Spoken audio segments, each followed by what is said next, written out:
6'2",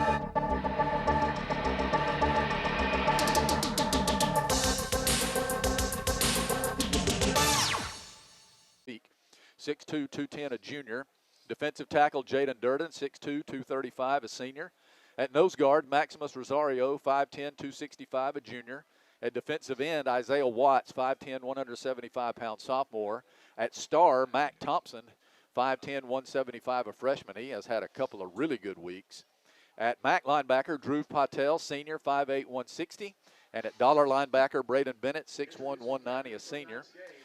Boaz averages 225 pounds across the defensive front.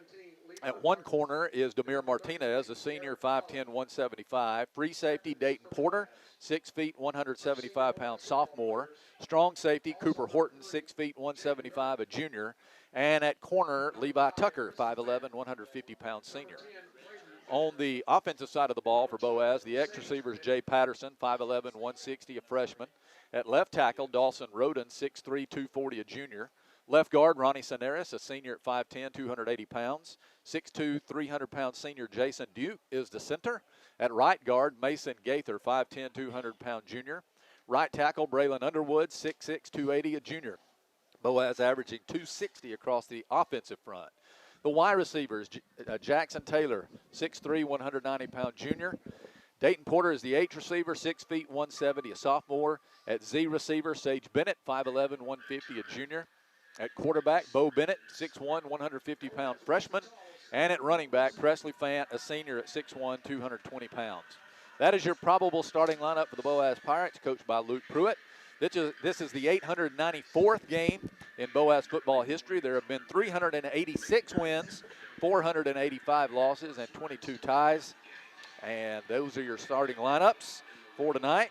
And now I'm joined, as always, by my good friend for the 314th consecutive game, statistician and analyst Ricky Smith. Thank you, Patrick, and great open. Thank you, sir.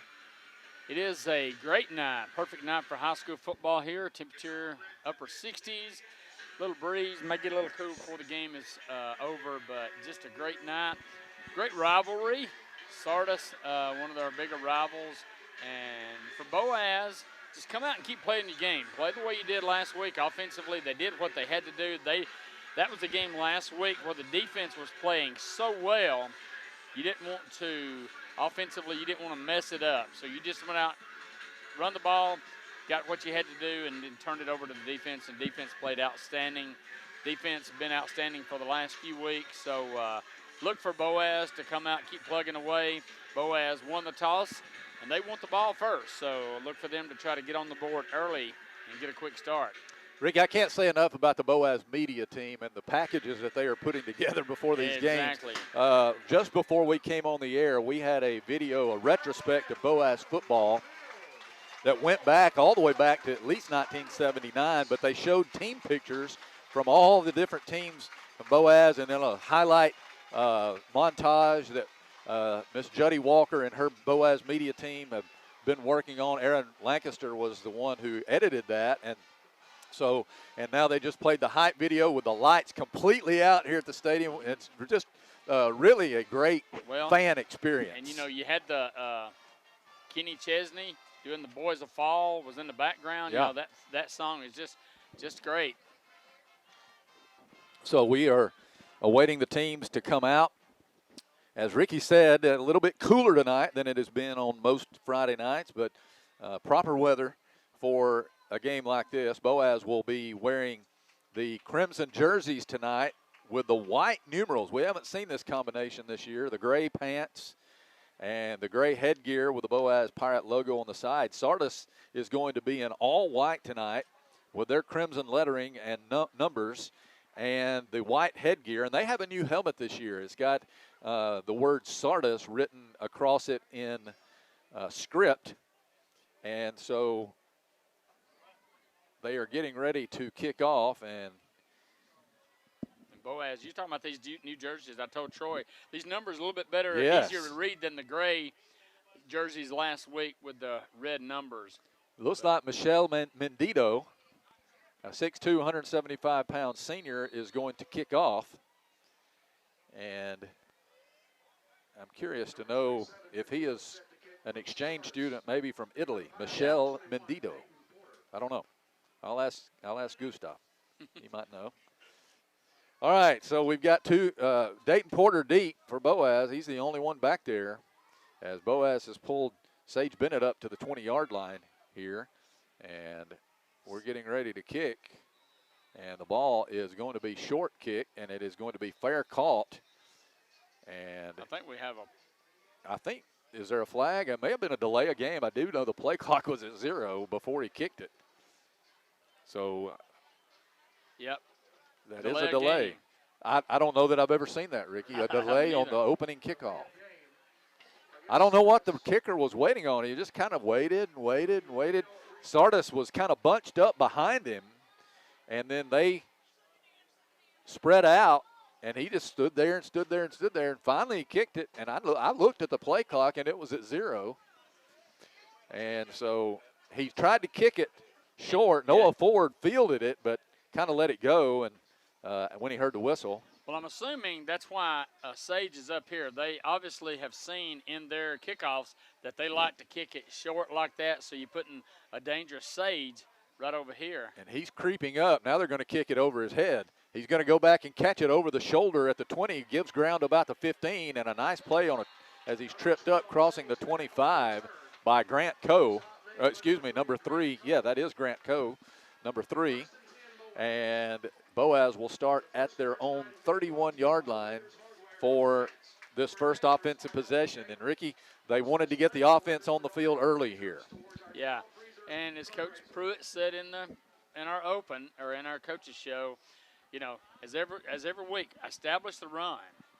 So Bo Bennett in there at quarterback. Look, Sardis has got 10 men pretty much in the box, all 11 really. Yeah, really. And here's a handoff to Sage on the sweep, and he's going to be caught behind the line. That was Levi Martin who powered through there, and that's going to be a 5-yard loss, maybe even 6 yards. We'll see where they put it. They're going to put it at the 28, so a 3-yard loss. But I could have swore from my view I thought they had his face mask, but obviously they didn't. Boaz is not complaining, but a loss of 3 on the first play. And this is a 5-man crew tonight of officials, so here is Bo. Bo is going to hand to Presley Fant. Fant picks his way. He got through a little hole and will cross the 30 and get ahead to the 32.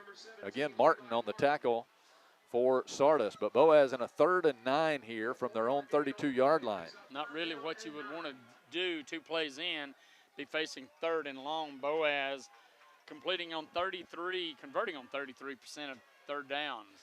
Boaz spreads it out here as Porter's in motion, and there is somebody taking off early, and Boaz is going to be guilty of a procedure call. I think looked like maybe 21. I thought it was Dayton Porter, like he turned up early. So Boaz will be penalized 5 yards back at the 27, and the Pirates will face 3rd down and about 14 here. 3 men wide out right, 1 to the left. Here's Bennett. Backs up, wants to throw. They're going to throw it out to Fant. It's behind him and incomplete. Sardis on an all-out blitz, and Boaz is kind of trying to set up a screen there, but Bennett was hurried and did not make an accurate pass to Fant, and so Boaz will go 3 and out here. Yeah, I know you want to let the defense come through on the screen, but that was a little bit too quick. Presley's lining up the punt. Had a great game last week punting the ball. Overall on the season, he is averaging almost 31 yards per punt. And he will be punting from inside his 15.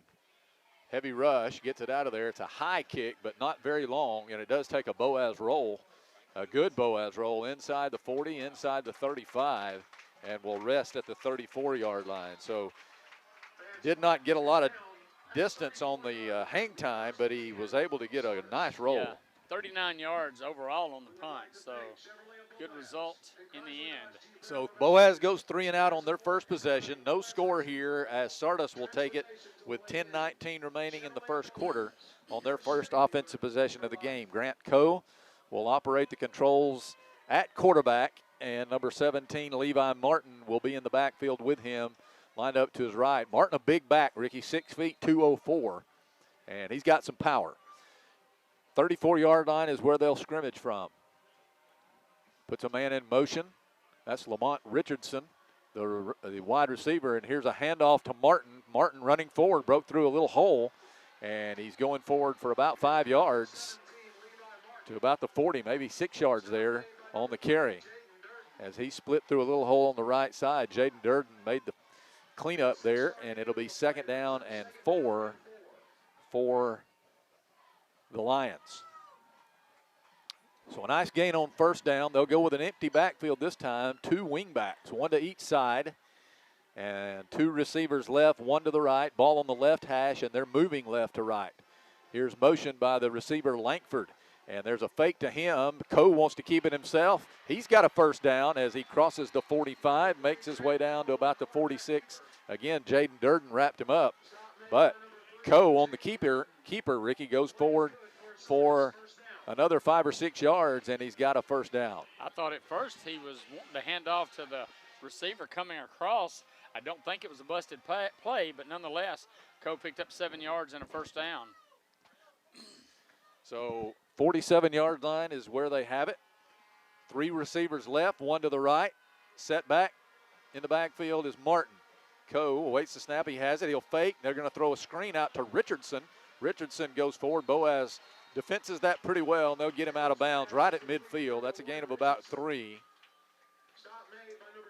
Bennett was over there, and they're going to mark him, Ricky, at the Sardis 49. So a gain of 2 yards. It'll be 2nd and 8 from there. And this is, if you're Boaz defense, this is where you want to make it happen. You want to hold them to not a big gain and put them in 3rd and long. So Coe will go with an empty backfield here. 3 receivers right, 1 to the left. Wing back right. He looks to the sideline for an audible. And will set up in the shotgun here with 5 on the play clock. He takes a snap. He's going to run straight ahead, looking for room. He found some. And he is taking it forward across midfield and down to the 45. It looked like they had him kind of stood up there, and he was able to squirt through. And so it'll be a 3rd down and 2 here as he was able to get about 6 yards. Yeah, he just kind of slowly picked his way through there and picked up a good gain on the play.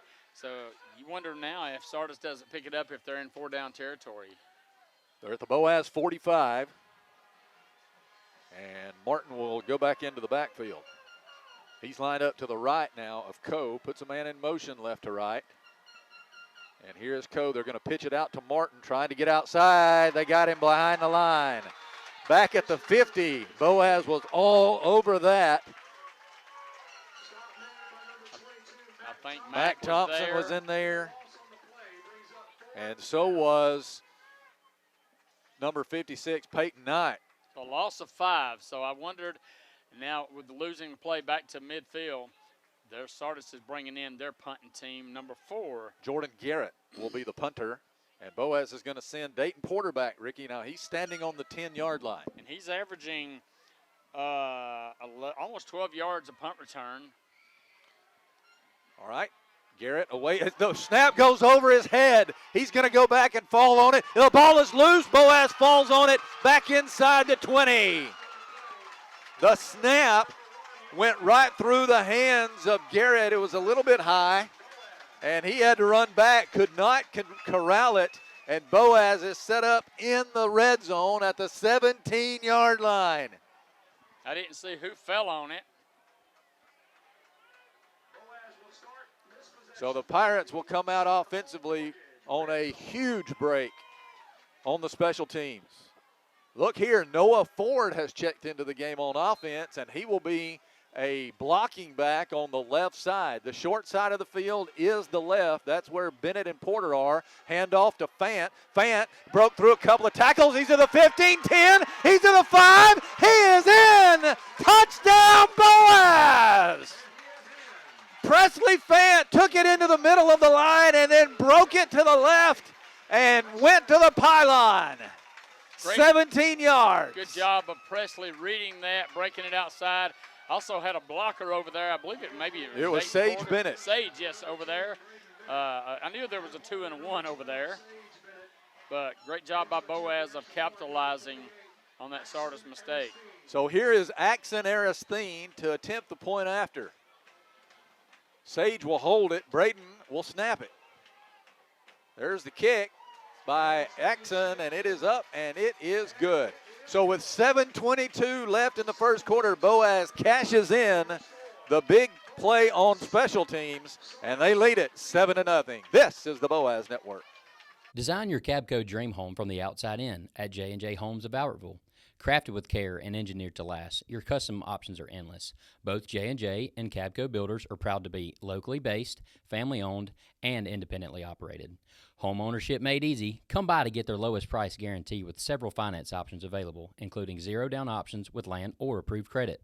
Cabco Builders and J&J Homes of Albertville, your dream team for your dream home.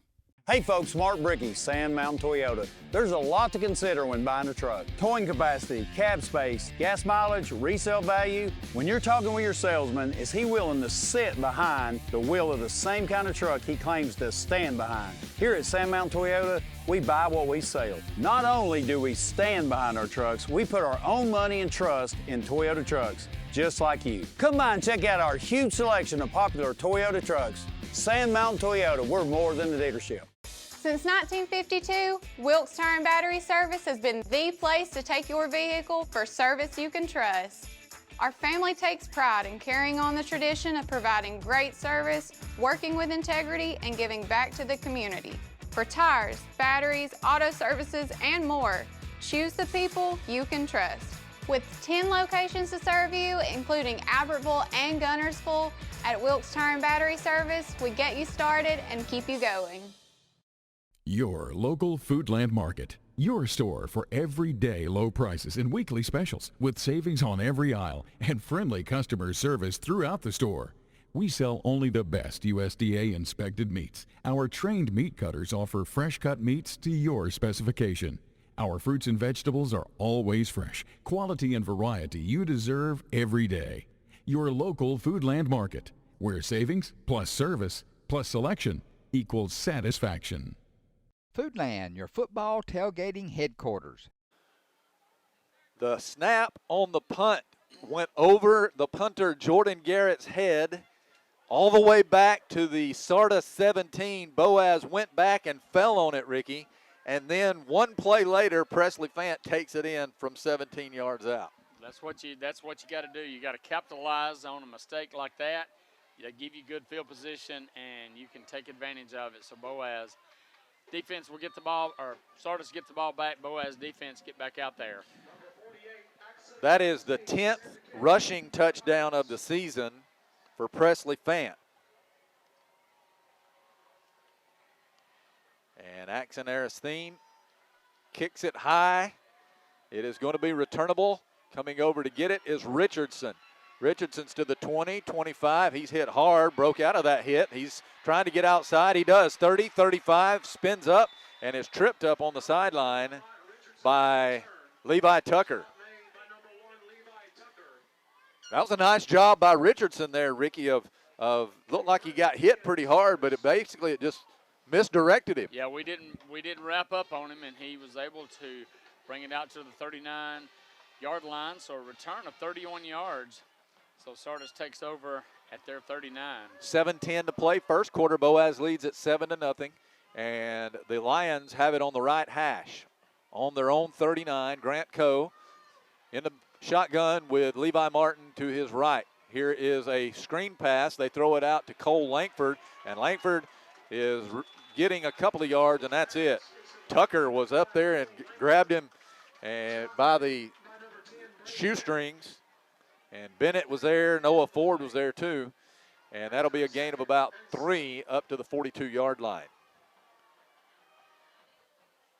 Langford did a good job, Ricky, of getting what he got there because he was well defensed. They stymied him right there at the line of scrimmage, but he did a good job of fighting ahead for 3 yards. Richardson is going to go wide left, and he will be outside the numbers out there.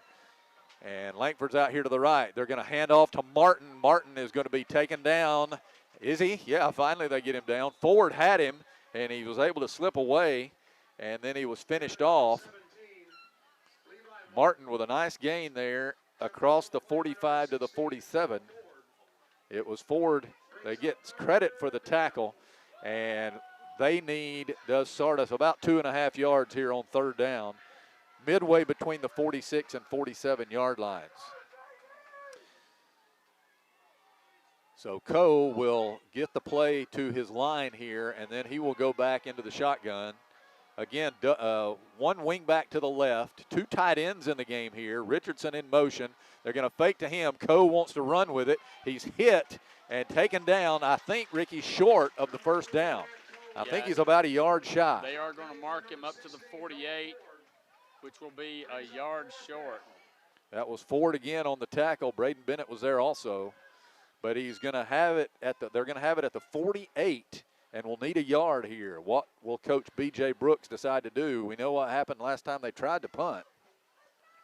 And they only need a yard. They've run the ball pretty effectively so far. They're taking a little time here. Play clock's under 10. I think they're going to have to spend a timeout and decide what they're going to do. They want to have the right play if they're going to go for it here. And there is the timeout called with 5:01 remaining in the first quarter. 7-0, Boaz leads it. We're coming right back. This is the Boaz Network. Liberty Bank is a proud supporter of Sardis High School. Liberty Bank has offices in Geraldine, Crossville, Collinsville, Sardis, Albertville, and Sneed, providing service for personal and business banking. Visit their Facebook page or website at libertybankal.com. Liberty Bank. Local bankers serving local customers since 1971. Member FDIC, Equal Housing Lender. The mission at Sardis Baptist Church is to love people, lead them to Christ, and walk them through life. The staff and congregation at Sardis Baptist Church are proud supporters of Sardis schools, academics, and athletics. Go Lions!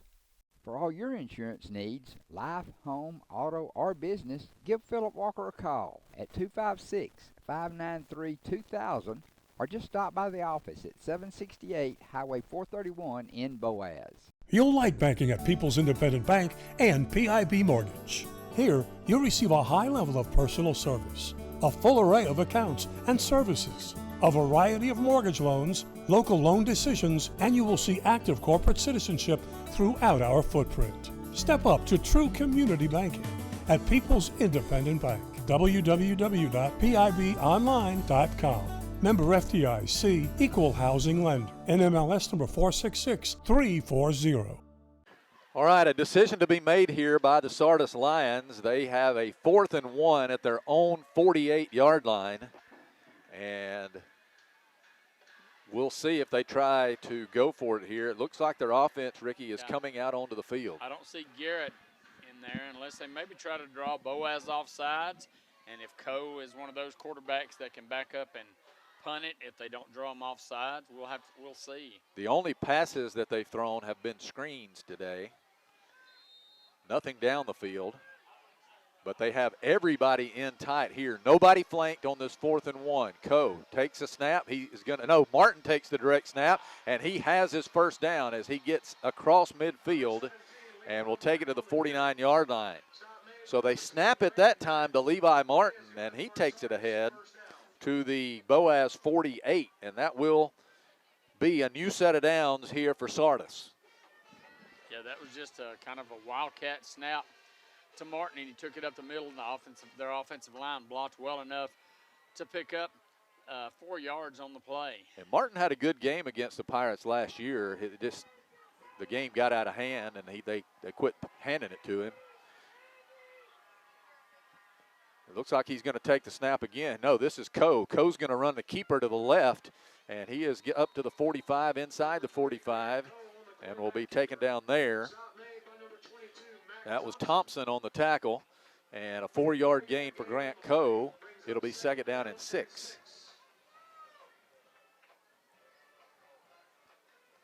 Well, their offensive numbers right now are a little skewed because of losing 33 yards on that bad snap on the punt. Coe has a helmet issue, Ricky. He has had to come out of the game, so they have a new quarterback in the game. 6. It's number 6, Cadence Wilson.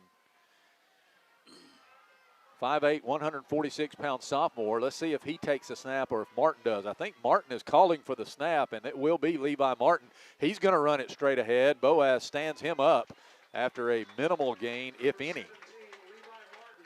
Boaz was ready for that. Looks like Coe is coming back in. It was Noah Ford again on the tackle for the Pirates. And after a big game last week by Ford, he is continuing his good work. Him and Mac Thompson are just continuing.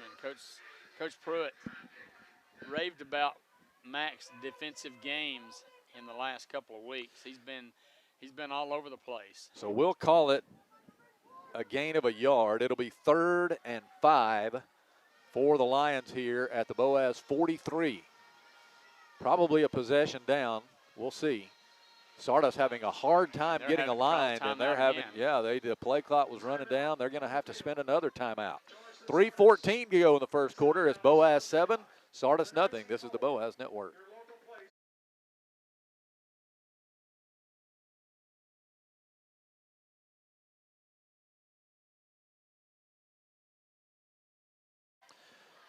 Sardis has had to spend 2 timeouts here on this drive, and they face a 3rd and 5 from the Boaz 43.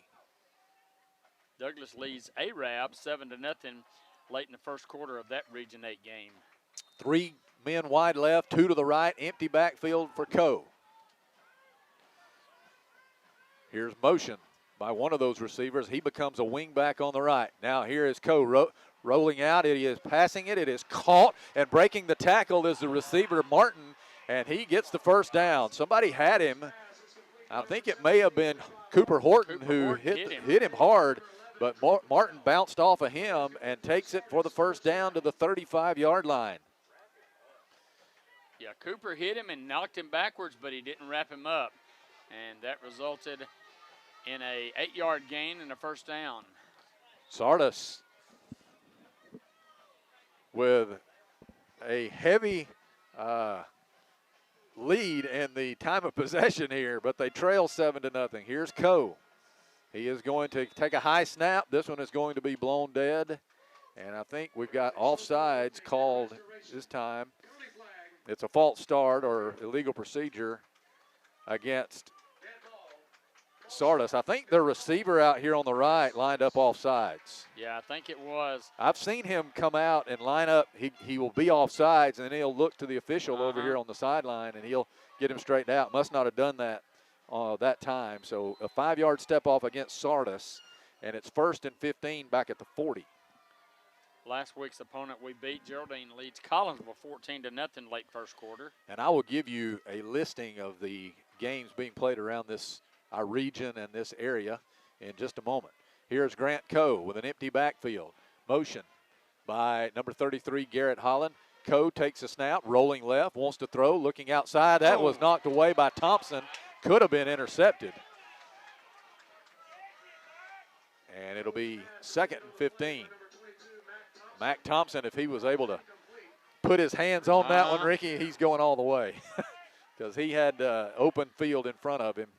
But a nice defensive play regardless. Yeah, to knock it down, bring up 2nd down and 15. You've got them in behind the sticks now. Just keep them there. And after this play, hopefully they're still looking at 3rd and long. I've noticed that Coe on the last 2 snaps, Ricky, has had to corral it. Yeah, it's kind of been high snaps. Yeah, so let's see what happens here. Martin's in the backfield with him this time. Here's motion by Whitten, and here's Coe looking, wants to throw. That ball is caught by Whitten on the sideline for a first down, and he's taken out of bounds at about the 22-yard line. And Tucker makes the stop on him, but he is all the way down to the Boaz 22. I don't know if that was a zone defense that Boaz was in, but he was in motion, and he came out here. He was the motion man, and he was wide open. So a little bit of maybe too much cushion there. 2 receivers to the left, 2 to the right. Martin in the backfield with Coe. Whitten in motion. Coe takes a snap. He wants to throw again. Looking, has a man open. That's Richardson. He catches it and is tackled immediately inside the 20 to about the 17, maybe the 16. Demir Martinez made the hit there, but that's another 6-yard gain. And Sardis starting to have a little success here through the air.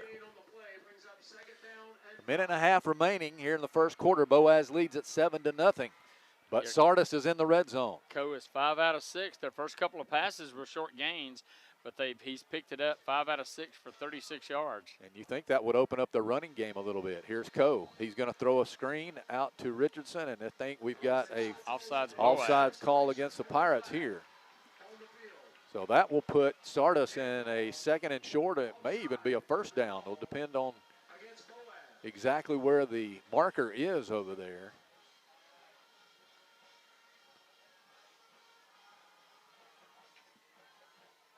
I think they're going to say it is still. It is a first down. It is a first down. So it is a 1st and 10 for the Lions at the 12. And they need to cash in right here. The Boaz defense on their heels a little bit. Yeah. 3 times last week, Geraldine got inside the red zone and a couple times inside the 10 and forced Geraldine with nothing. So Boaz needs to stiffen up again. Here is Coe. He wants to keep to the left, and he falls inside or around the 10-yard line. A gain of a couple. And that was Braden Bennett who got in and plugged that hole. But it'll be 2nd and 8 now at the 10-yard line for the Lions.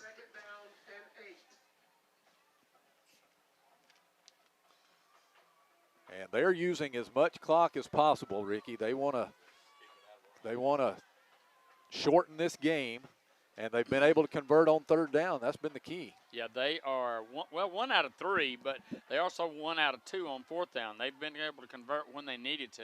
Coe in the gun, Martin to his left, and now a new man in the backfield with them. That's Cole Langford, 2 men in the backfield, and there was motion. Yep. Coe was wanting the snap, and he is absolutely undressing his center. He was calling for the ball, and the ball didn't come, and that cost him 5 yards. Martin moved. I think maybe a couple of others moved prior to the snap. So back to the 15 it goes, and it'll be 2nd and 13. 10 seconds remaining here in the quarter. This most likely will be the final play of the 3rd. Now they wind it. They may not even run the play here. Let's see.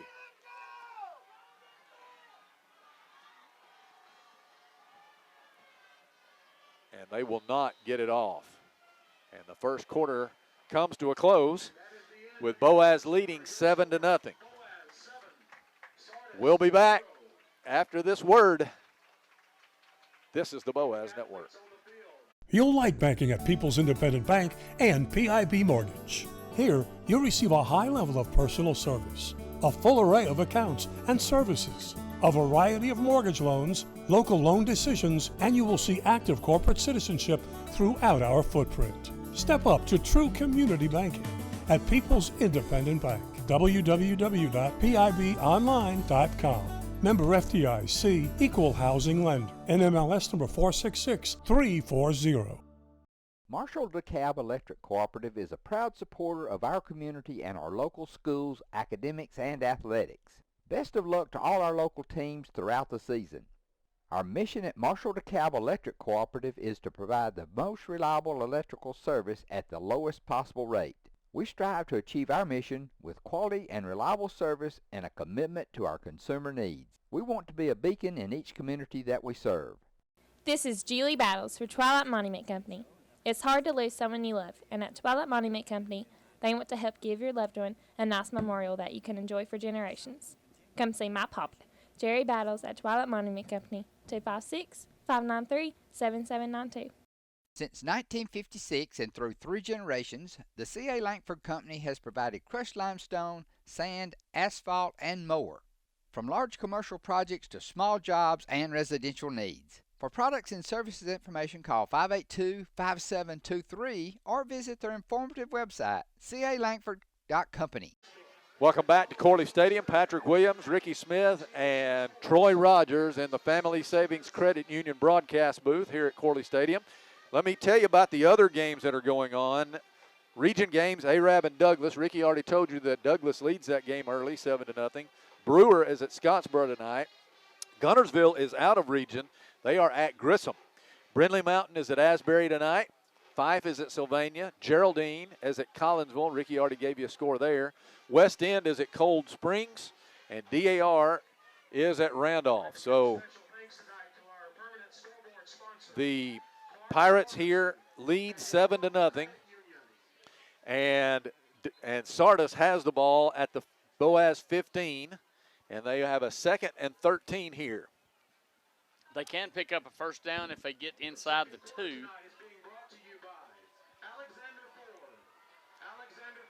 In that Fife Sylvania game, Fife leads the Rams 12-0. Just that score just came across. And Brewer leads Scottsboro 7-0. Wow. All right, here's Grant Coe with an empty backfield on 2nd and 13 from the 15. Puts a man in motion. That's Richardson. They're going to hand it to Richardson, sweeping right. Turns the corner inside the 10. He goes and up to about the 9-yard line, maybe the 8. Good job of converging there. It looked like he had more room than he did, but Mac Thompson come up and stopped him. Still a gain of about 6 yards up to the 9-yard line. It's 3rd and 7 now for the Lions. And you figure probably 4-down territory for them. Not sure about their field goal game. 2 men are going to come wide left. Now, Ricky, watch Levi Martin. He's in the slot to the left. Now, here's motion. Coe is going to keep it himself, running to the left, looking. Gets about 4 or 5 yards, and they stand him up and drive him backwards. Looks like he maybe only going to give him about 2 or 3 yards up to the, we'll say the 6-yard line. So a 3-yard gain. So bring up 3rd. Fourth and 4. Yes. It looks like they're going to bring in a whole new unit, so maybe they are. Yeah, they're going to attempt the field goal here with Michelle Mendito.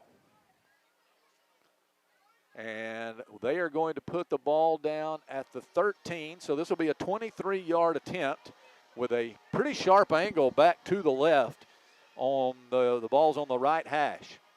There is the snap. Mendito gets it up, and the kick is good. So with 10:30 remaining in the first half, Sardis is on the board. Boaz leads it 7-3. Kickoff coming back. This is the Boaz Network. Design your Cabco dream home from the outside in at J&J Homes of Albertville.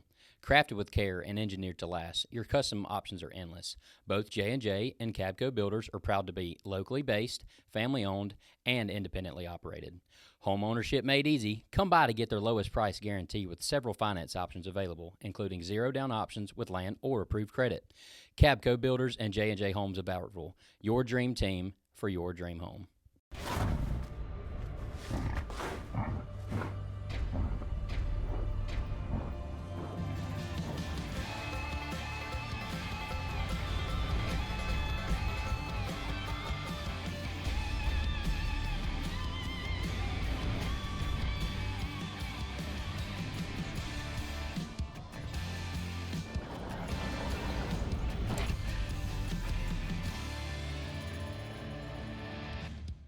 People's Bank is my go-to place for banking. When you deal with People's, their goal is your success. Here at People's Bank, it's more about a relationship. I know my bankers, and I've got their cell numbers. I just call them. If we had been with a larger bank, we would have just been a number. We're supported 100% by People's Bank. They're our neighbor, they're our friends. We're part of this community. I went to People's Bank because I knew they were going to take care of me. People's Bank treat us like we're the most important client they have. Welcome back. Sardis cuts the Boaz lead to 7-3 on a 23-yard field goal. Well, good job by the Boaz defense of toughening up and not allowing Sardis to get it into the end zone, just holding them to a field goal. That was a long drive, though. It was 14 plays. They only needed to go 55 yards and used 8 minutes and 52 seconds of the clock. So time of possession is really in favor of the Lions. And Boaz's offense hasn't been out there in a long time since they scored the touchdown. Yeah, Boaz way back in the first quarter. 4 plays on offense. And here is Mendito to kick off. Boaz moving some things around to try to figure out where this ball is going to go. It's going to come down to Sage Bennett. He lets it bounce. Finally, he gets it, and he's cut down at about the 20-yard line. That was a nice tackle by Coe, and Bennett is slow in getting up. He's not getting up. He came in and got hit on the side of the knee, looked like. Yeah, that was a hard and hit. Now he is getting up. Yeah. He's limping visibly as he comes to the sideline. I was glad he grabbed that ball, Ricky, because that was a free ball. That was a live ball, yeah. Sardis could have jumped on it and had possession, but Sage. And the more he walks, the better he looks over here I on the think it was sideline. just maybe a Charlie horse. So Jay Patterson will go wide left. Dayton Porter out to the right. Fant's in the backfield. And they're going to hand it to Presley. Made a nice cut inside. Fant to the 30. Fant to the 40.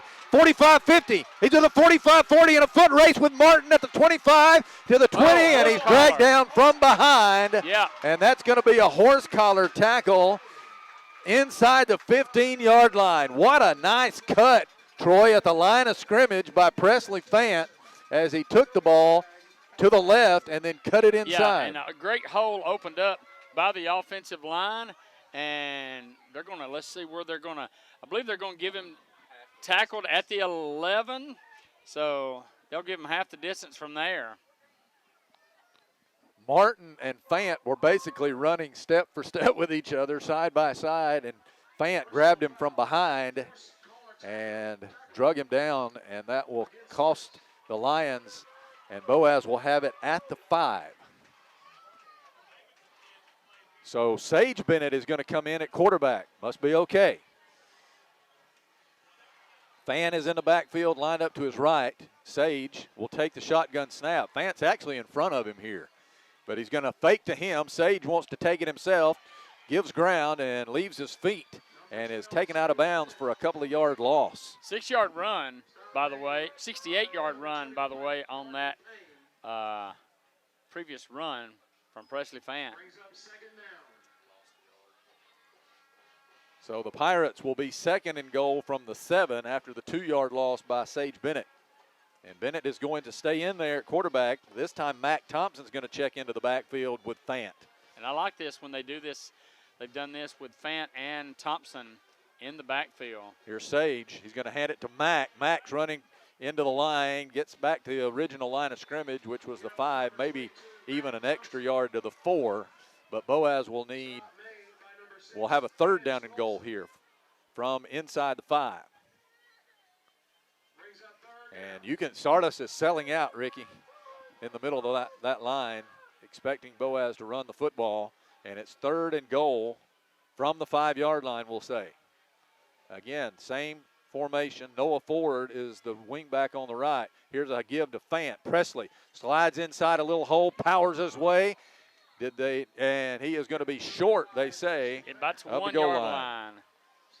It looked like he was trying to backpedal into the end zone, and Boaz is wasting no time. They want to get it lined up and run a play here on 4th and goal from inside the 1.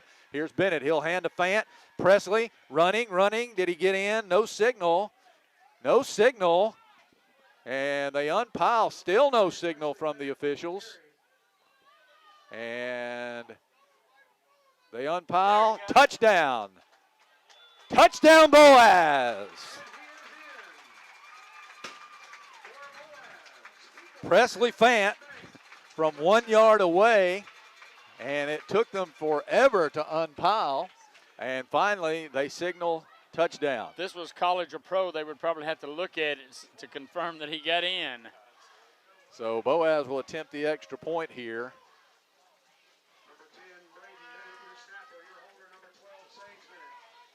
Aristine gets the kick away, and he kicks it through. So with 8:55 remaining in the first half, Boaz extends their lead to 14-3. This is the Boaz Network. Design your Cabco dream home from the outside in at J&J Homes of Albertville. Crafted with care and engineered to last, your custom options are endless. Both J&J and Cabco builders are proud to be locally based, family-owned, and independently operated. Home ownership made easy. Come by to get their lowest price guarantee with several finance options available, including zero-down options with land or approved credit. Cabco Builders and J&J Homes of Albertville, your dream team for your dream home. At the Carpet Store, Highway 431 in Albertville, we're more than just our name. Sure, we're carpet, but we're so much more. We're ceramic floors, showers, backsplashes. We're hardwood, laminate, and luxury vinyl tile. We're installation supplies, vinyl flooring, and remnants. Why not visit our beautiful showroom and let our professional sales staff show you all the things we are? The Carpet Store, Mosley Flooring, Highway 431 in Albertville, where we're so much more than just our name. At Piggly Wiggly, we work hard to deliver the very best to you and your family. We offer only the top quality Black Canyon Angus beef, Swift natural fresh pork, grade A Kegel fresh chicken, smoked, processed, and frozen meat items. One of the most popular promotions at Piggly Wiggly is our Pick 5 meat program. Purchase a single pack of meat and pay our everyday low price, or purchase 5 packages marked with the bright red Pick 5 label for just $19.99. You get the best of both worlds, great quality meats and a super low price. You'll always find low prices throughout Piggly Wiggly. We welcome you back to Corley Stadium. Boaz leads 14-3. We do have a score from one of our county games that's going on. Brindley Mountain leads Asbury 13-0. Jacksonville leads Springville 14-0 at the end of the first quarter. We were able to see Coach Sullivan last night as Allie, his daughter, is in the homecoming court tonight. 5 plays, 79 yards, a minute and 35. So really now still the time of possession is really out of whack. But big run, big play on that drive was the 68-yard run by Presley Fant. Aristine now 16 of 19 in point-after attempts on the season. And really, he's only missed one that was his fault. The others were snap situations. He's going to kick an onside kick here. Does it go 10 yards? It does, but Sardis falls on it. And so they were trying to wait for it to go the 10 yards, but Sardis is able to fall on it right at midfield. So Boaz trying a little bit of an element of surprise there. Yeah. But it was Caden Walters who fell on it. I don't know what. Boaz had 2 men there waiting on it, but they were waiting on it to go 10 yards. That was the issue, I believe. Yeah, I think it was. I think they were waiting, and really when Walters jumped on it, it was on the Boaz side of the 50. So nonetheless, Sardis with good field position at midfield. 1st and 10, Sardis. Here's Grant Coe, puts a man in motion. That is his wingback, and he wants to throw. He's going to throw it out to the right, and that is – I can't tell who. Number 5. Yeah, Cole Langford, I believe, who made the catch. And he's hit as soon as he catches it and driven back. Tucker made the hit on him. A gain of 3, and they have the ball to Boaz 47 now. So it'll be 2nd down and 7 from there.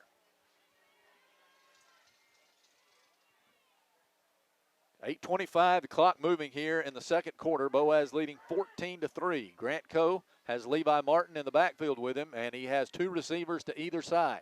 Ball on the right hash, moving right to left. Coe backs up. He wants to throw, looking. He's going to throw a screen out to Martin.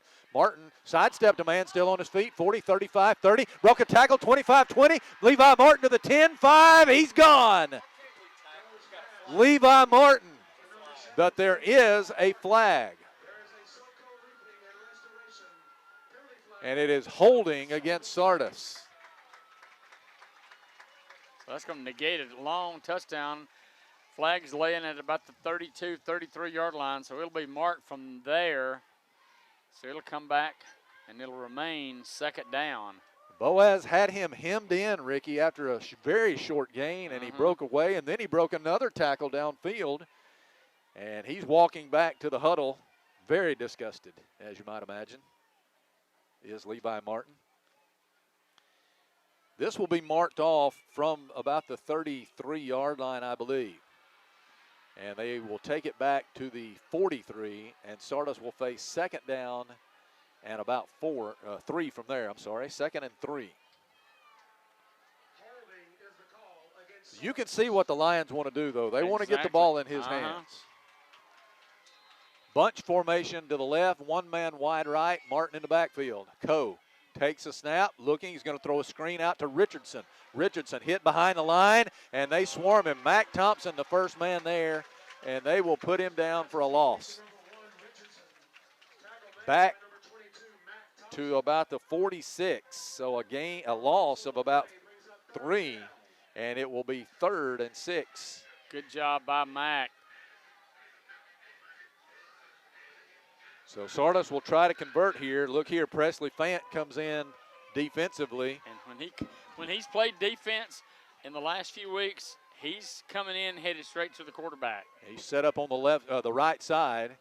Coe is in the backfield by himself. He's got 3 men wide left, 2 to the right. Let's see Here's if this motion left by the tackle can wingback. get him.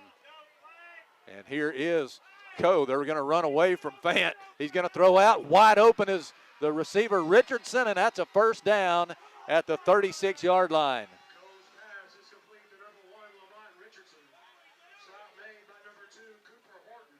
Cooper Horton on the tackle, I believe. But a first down through the air for the Lions at the 36, and they convert another third down. 10 yards on the play, and a first down. 2 men out wide right, 1 to the left. Coe has Martin in the backfield with him. They're going to throw out to the right. This is Lankford who makes the catch. That's just that little screen that they throw as soon as they snap the ball. And Tucker makes the tackle again out there, and it is a 3-yard gain again. That's the way they got this drive started. Coe is 10 out of 11 for 63 yards, so they're gaining over 6 yards per completion. Second down and 7 yards to go at the Boaz 33. The Lions have 2 men split to both sides. Coe puts a man in motion. That's Whitten left to right. Coe takes a snap. He wants to throw, and this one is going to be blown dead. And it is going to be offsides against Boaz. Somebody is lining up offsides. I don't know that they jumped offsides. So it will be a 5-yard penalty, and that will put Sardis in second and short, 2nd and 2. As we were talking to Coach Pruitt, that was one of the things they've had to cut out. You know, had a lot of silly offsides and false start penalties last week, and that's 2 of those tonight. Here's Grant Coe in the gun. He's going to hand off to Martin this time. Martin is hit at the line of scrimmage, and he falls forward close to the first down. That was Max Rosario who got in there for that tackle. And they're going to mark him short, Ricky. 3rd and 1. They really need about a foot here. They do. And, you know, they realize they've pretty much ditched the running game, but that one right there, 2nd and short, they run the ball, and I wouldn't be surprised if they hand it to Martin again here. They got a stack formation out to the right. Now 1 man will motion out of that. And Coe is going to hand off to Martin. Martin is hit, broke off a tackle, and goes ahead for the first down inside the Boaz 25. That was Jaden Durden who made the tackle, but a new set of downs for Sardis here as they continue to put together these long drives. Yeah, I mean, as you mentioned earlier, they want to shorten the game by keeping the ball away from Boaz, and they've really done that. Here at Boaz, you just hope now that you can hold them to another field goal. Just 5.5 minutes remaining in the first half. Boaz leads at 14-3, but Sardis on the verge of the red zone yet again. Coe rolling right, looking, wants to throw down the field. That ball is almost intercepted by Horton at around the goal line. As the receiver fell down, he looks like he's slow in getting up, but he's being assisted by Mac Thompson and Braden Bennett. They're over there to kind of see Richardson is in some pain. Boaz had a little bit of pressure coming from this side. Isaiah Watts was coming on a dead sprint toward Coe. I think he had to get rid of it just a little bit before he wanted to, and just a little bit more underthrown, and I think Cooper Horton would have gotten it. I don't know what's going on with Lamont Richardson out there, the Sardis receiver, but he is in some visible pain, and he had 2 Boaz players come over to try to help him get to the sideline, and he couldn't make it. So he goes down on the numbers, and he's now being helped to the sideline by the Sardis medical staff. Not sure what the issue is, but you can tell he is very uncomfortable. So an incompletion makes it 2nd and 10 for the Lions at the 23-yard line. 5:19 to play. Clock is stopped. Boaz leading 14-3 here. Yeah, another one of these drives, as you mentioned, time-consuming. Sardis has had the ball. They took over at 8:55, so they've had it 3.5 minutes. And before this drive, Sardis had it 11 minutes and 41 seconds. Boaz had only had it 3 minutes and 24 seconds. But Boaz does have the 14-3 lead. With Presley Fant's 2 rushing touchdowns tonight, he is only 5 away from cracking the top 5 in single-season rushing touchdowns. All right, here is Martin motioning out. They're going to throw deep. Coe looking for Whitten, catches it over the shoulder, and he's in for the touchdown. Beautiful throw by Grant Coe as he got it to Braden Whitten over the shoulder, and he makes it count, and that's the first touchdown for the Lions. A good job by Coe of getting rid of it, because Braden Bennett was coming right at him, and he hit him right after he threw the ball. But a good job of getting rid of it to his receiver, and Sardis capitalized. Braden Whitten, Ricky, is only 5'7", 144 pounds, but he's got speed, and he made a nice catch over the shoulder on a beautiful throw. And the Lions answer the Boaz touchdown, and now Mendito will attempt the extra point, almost blocked. Porter was coming off the edge there, but it is good. And with 5:12 to play in the first half, Sardis cuts the Boaz lead to 14-10. This is the Boaz Network. Design your Cabco dream home from the outside in at J&J Homes of Albertville. Crafted with care and engineered to last, your custom options are endless. Both J&J and Cabco Builders are proud to be locally based, family-owned, and independently operated. Home ownership made easy. Come by to get their lowest price guarantee with several finance options available, including zero-down options with land or approved credit. Cabco Builders and J&J Homes of Albertville, your dream team for your dream home. Hey folks, Mark Brickey, Sand Mountain Toyota. There's a lot to consider when buying a truck. Towing capacity, cab space, gas mileage, resale value. When you're talking with your salesman, is he willing to sit behind the wheel of the same kind of truck he claims to stand behind? Here at Sand Mountain Toyota, we buy what we sell. Not only do we stand behind our trucks, we put our own money and trust in Toyota trucks, just like you. Come by and check out our huge selection of popular Toyota trucks. Sand Mountain Toyota, we're more than a dealership. Since 1952, Wilkes Tire and Battery Service has been the place to take your vehicle for service you can trust. Our family takes pride in carrying on the tradition of providing great service, working with integrity, and giving back to the community. For tires, batteries, auto services, and more, choose the people you can trust. With 10 locations to serve you, including Albertville and Gunnersville, at Wilkes Tire and Battery Service, we get you started and keep you going. Your local Foodland Market. Your store for everyday low prices and weekly specials with savings on every aisle and friendly customer service throughout the store. We sell only the best USDA inspected meats. Our trained meat cutters offer fresh cut meats to your specification. Our fruits and vegetables are always fresh. Quality and variety you deserve every day. Your local Foodland Market, where savings plus service plus selection equals satisfaction.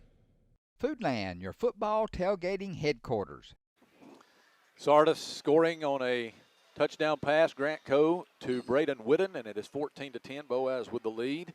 And Sardis has played keep away tonight as they have made some long drives. A couple of them have ended up in scores. One a field goal and one a touchdown. 9 plays, 50 yards, 3 minutes and 43 seconds. If you look at total number of plays, Sardis has run 28 plays for 98 yards. Boaz has got 91 yards but has only run 9 plays. And Boaz gave the Lions good field position when they could not convert that onside kick. And so here is Mendito to kick off for Sardis. Gets a leg into it. It's a short kick. Sage is going to come up and take it at the 25, 30, 35, and he will be taken down short of the 40 by Martin. And so Boaz will have pretty good field position here, Ricky, the 39-yard line. Reminder that the homecoming court is going to be coming up at halftime here. And what your cue is here, Boaz, you want to score, because Sardis will get the ball to start the second half, but you want to score, maybe use the last 5 minutes of the clock, and because Sardis would definitely love to get the ball back. All right, Sage Bennett at quarterback. Fant lined up to his left. Takes a snap, hands off to Presley. Presley got a good block, sidestepped a couple of men, but could not get away from by Martin. Excuse me, Langford. But a 4-yard gain. Second down and 6. Fant, pardon me, Ricky, Fant getting close to 100 yards already. It's 98 yards. Second down and 6, both ends split away, actually a slot to the left, wing back left. And here is Sage. He wants to run the option. He'll pitch it out to Presley Fant. Fant fighting his way forward, and he is close to the first down stake. He ran over a lion over there. Going to come up about a yard short of the first down, give him the 48. So the Pirates will need 1 here to keep this drive going at their own 48-yard line. Jaden Durden's going to come into the game. In fact, a big heavy set will come in as Noah Ford checks in and Mac Thompson does as well. This is that package that we see with the 2 running backs. The jumbo with 1 receiver over here on this near side. That's Dayton Porter all the way out here on the numbers to the right. Here is Sage. He'll leave it with Fant. Presley trying to get outside. Good stiff arm, 50, 45, 40, and he'll take it inside the 40. What a stiff arm he laid at the line of scrimmage. Martin finished him off. But that defender, Ricky, had no shot. The first man there on Presley, and he got down to the 36. It'll be first down Boaz. 16 yards on the play by Presley. Boaz has kept the ball on the ground tonight. Yeah, they've only thrown it 1 time in their 12 plays. Again, Thompson lined up to Bennett's right, Fant to the left. Here is Sage. Takes the snap, hands off to Mack. Mack running left. Hit off of 1 man and falls inside the 35. It was Caden Walters who made the tackle. That is a gain of about 3 for Mac Thompson. It'll be second down and 7. Bo Bennett coming in now. So it means Sage will split out at a wide receiver. He's going out wide left. Jay Patterson's out here on the right. And Boaz looks a little bit confused offensively, and they may have to spend a timeout. We'll see. Play clock's at 10, and it will be a timeout for Boaz as they were indecisive about what they wanted to play. The players didn't know what the signal was from the sideline. So 2:48 remaining. Boaz leading 14-10. We'll take a break. This is the Boaz Network.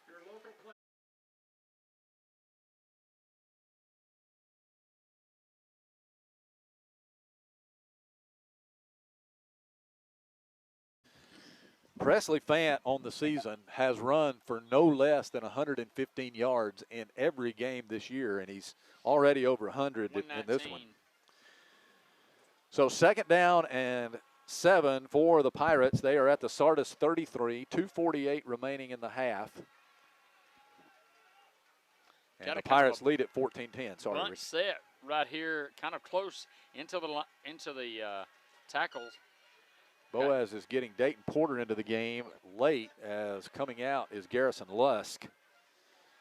Boaz will have everybody real close to the line of scrimmage here. Jay Patterson is the only one that's anywhere flanked off of the line, and he's not far off. No, he's not. The referee tonight is Lee Sims, and he came over to the Boaz sideline to speak with Coach Pruitt, and now he's gone over to the Sardis sideline to talk to Coach Brooks. We have no idea what this situation is about, but coming out of this timeout called by the Pirates. By the way, Boaz has 2 remaining, Sardis with 1. Boaz would like to keep the ball out of Sardis' hands for the rest of the half. Sardis will get the ball to start the second half.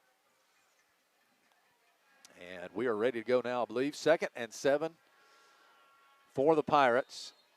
Bo Bennett at quarterback. Presley Fant lined up to his right. Here's motion by Dayton Porter. They're going to fake to him. Bo's going to set up and look to throw. Got a man wide open. It's Patterson. It is caught. Touchdown, Boaz! Those 2 guys, Ricky, have been trying to hook up all year.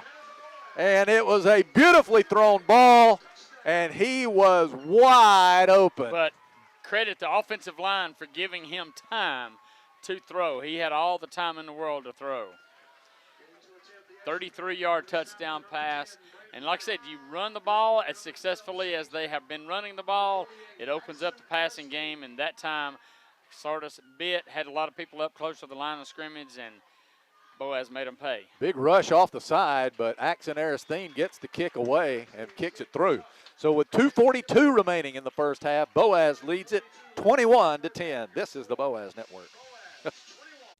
Liberty Bank is a proud supporter of Sardis High School. Liberty Bank has offices in Geraldine, Crossville, Collinsville, Sardis, Albertville, and Sneed, providing service for personal and business banking. Visit their Facebook page or website at libertybankal.com. Liberty Bank, local bankers serving local customers since 1971. Member FDIC, Equal Housing Lender. The mission at Sardis Baptist Church is to love people, lead them to Christ, and walk them through life. The staff and congregation at Sardis Baptist Church are proud supporters of Sardis schools, academics, and athletics. Go Lions! For all your insurance needs, life, home, auto, or business, give Philip Walker a call at 256-593-2000 or just stop by the office at 768 Highway 431 in Boaz. You'll like banking at People's Independent Bank and PIB Mortgage. Here, you'll receive a high level of personal service, a full array of accounts and services, a variety of mortgage loans, local loan decisions, and you will see active corporate citizenship throughout our footprint. Step up to true community banking at People's Independent Bank. www.pibonline.com. Member FDIC, Equal Housing Lender. NMLS number 466340. Welcome back to Corley Stadium. PA announcer B.J. Jones is dressing up. Yeah, he's got a call to the bullpen as former PA announcer Nathan Burns is going to sit in the seat. Bring back an oldie. Boaz leads here 21-10. And BJ, just for those who are wondering, BJ is having to leave because he is in the homecoming court escorting his daughter Emma, who's a senior. And so Nathan kind enough to come step in and fill the gap. It's probably like riding a bicycle. Oh, no doubt. Just like old times. Axon Aristine is going to kick off here with Boaz.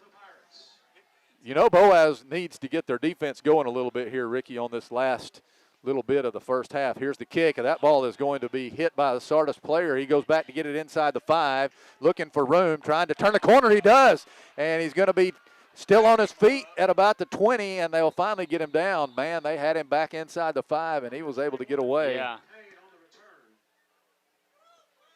Could not see who the return man 21, was. Martin Payne. Martin Payne. DJ Owens. DJ Owens, yeah, with a tackle. The Sardis at their 20-yard line, we'll say. This is easily their worst starting field position. It is. For Boaz, if you can get a couple of quick stops, you got 2 timeouts left, you may be able to get the ball back if you can keep them from picking up a first down. All right. We'll see, though. Grant Coe has directed the offense well tonight for the Lions. He's got one man in the backfield with him, and they're going to hand it off to him. That's Martin, and Martin is met and is able to carry a couple of tacklers with him for a couple 3 yards.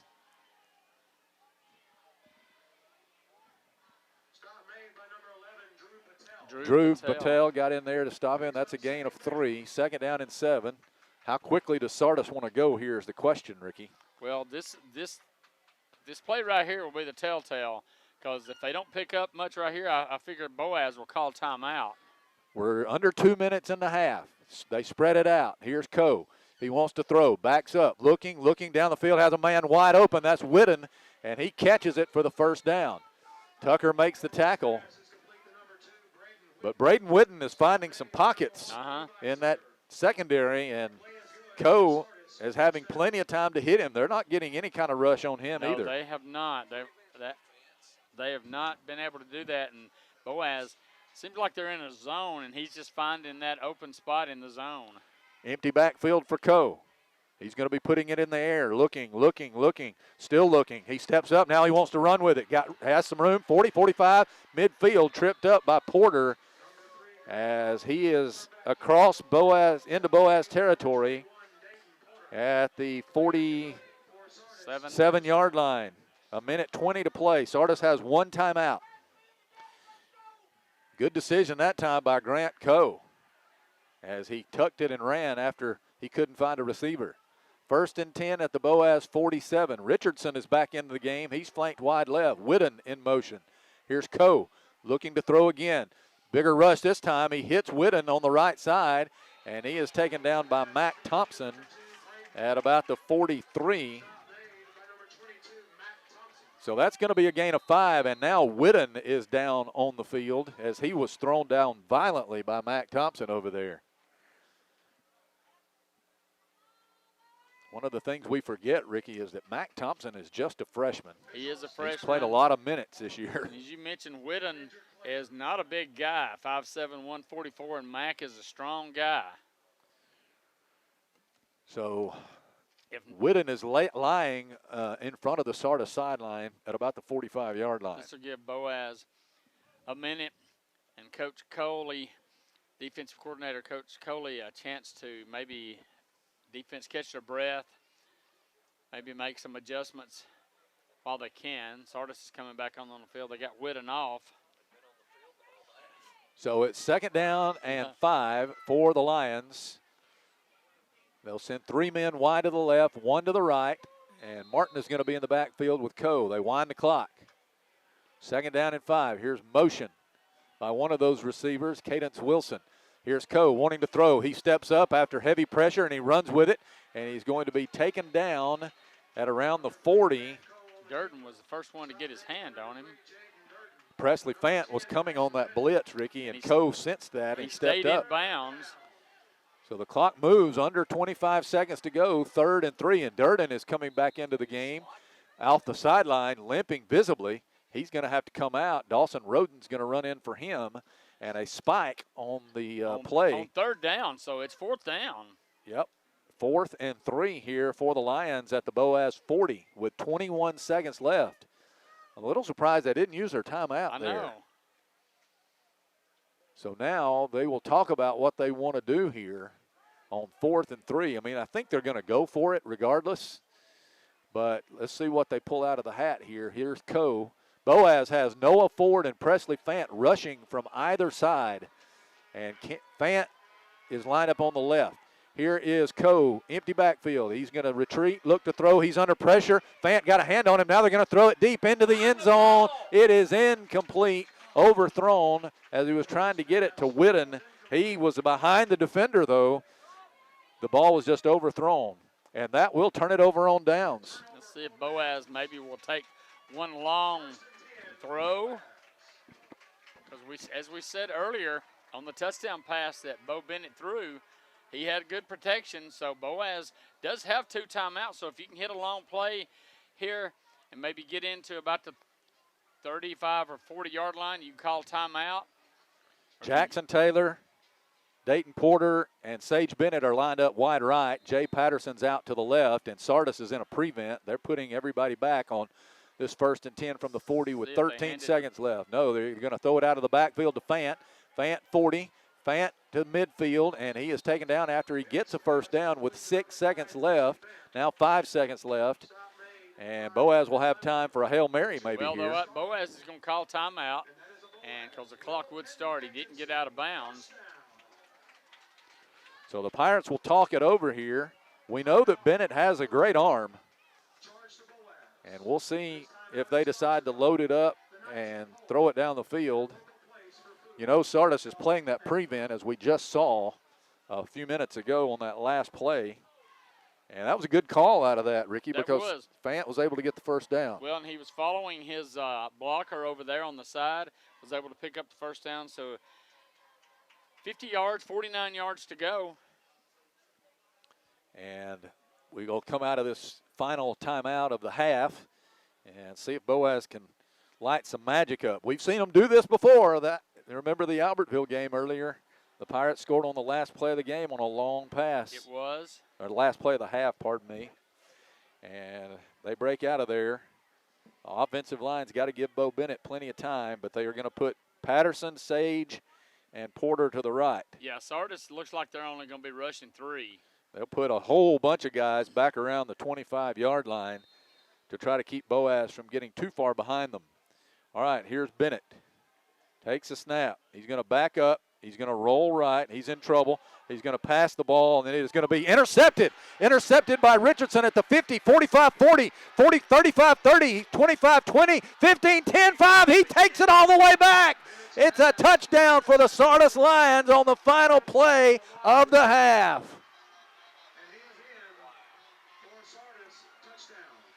Richardson, who earlier had to be helped to the Sardis sideline by a couple of Boaz players.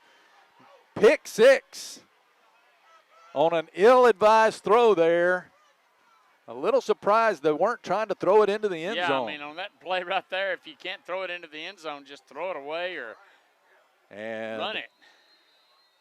A most unexpected result to end the half. And here is the extra point attempt by Mendito. And Sardis is going to call their final timeout. Do you think they might want to try to go for 2 here, Ricky? Well, it's 21 to 16. Within a field goal lead, you could get it back within a field goal if you can go for 2 and convert. And he had nobody was going to be able to catch him because they threw it out to the right to the numbers, and Boaz didn't really have anybody over here to try to. Presley Fant was trying to get there, but he had some blockers in front. Yeah. So if they remember, Sardis gets the ball to start the second half, and they would love to get it in a field goal situation. Sardis, I don't think they have their kickers. They don't have their kicking team out there, or they do. They are going to kick the point after here. So here is Mendito. Unless they've got some kind of trick play out of this. And we're awaiting the situation here. They're putting some extra men on the left side of the line to keep the rush off. And the kick is up, and the kick is good. And that's going to take us to halftime. What a turn of events. And Sardis is fired up, Ricky, as they go to the locker room. Boaz has got to make some corrections here in the second half. The Pirates lead it 21 to 17, but the Lions have carried out their game plan virtually to perfection. Yeah, after a strong game by the defense last week, defense has struggled this week. Of course, Sardis almost 18 minutes of time of possessions to Boaz 6, and Boaz just got to make some adjustments on defense, especially in the defensive backfield, defending the pass. All right, so we're going to send it back to the studio for halftime, and we'll be back for the third quarter. Boaz leads at 21 to 17. This is the Boaz Network. You'll like banking at People's Independent Bank and PIB Mortgage. Here, you'll receive a high level of personal service, a full array of accounts and services, a variety of mortgage loans, local loan decisions, and you will see active corporate citizenship throughout our footprint. Step up to true community banking at People's Independent Bank. www.pibonline.com. Member FDIC, Equal Housing Lender. NMLS number 466340. Marshall DeKalb Electric Cooperative is a proud supporter of our community and our local schools, academics, and athletics. Best of luck to all our local teams throughout the season. Our mission at Marshall DeKalb Electric Cooperative is to provide the most reliable electrical service at the lowest possible rate. We strive to achieve our mission with quality and reliable service and a commitment to our consumer needs. We want to be a beacon in each community that we serve. This is Julie Battles for Twilight Monument Company. It's hard to lose someone you love, and at Twilight Monument Company, they want to help give your loved one a nice memorial that you can enjoy for generations. Come see my papa, Jerry Battles, at Twilight Monument Company, 256-593-7792. Since 1956 and through 3 generations, the C.A. Langford Company has provided crushed limestone, sand, asphalt, and more. From large commercial projects to small jobs and residential needs. For products and services information, call 582-5723 or visit their informative website, calangford.company. Welcome you to LF Corley Junior Stadium to the presentation of the 2025 Boaz High School Homecoming Court. At this time, I would like to present the representatives of each class to you. Representing the freshman class is Yesenia Hernandez. She is the daughter of Rose Lucas and Nelson Hernandez. She is being escorted by her father. Yesenia is currently a member of the Pirate Marching Band Dance Line, FCA, Spanish Club, HOSA, Interact, Buddies for Life, and serves as a BHS ambassador. Freshman class representative, Yesenia Hernandez. Representing the sophomore class is Ryan Parrish. Ryan is the daughter of Kara Edwards. She is being escorted by her mother. Ryan is a member of the BHS volleyball team. Sophomore class representative, Ryan Parrish. Representing the junior class is Salma Monreal.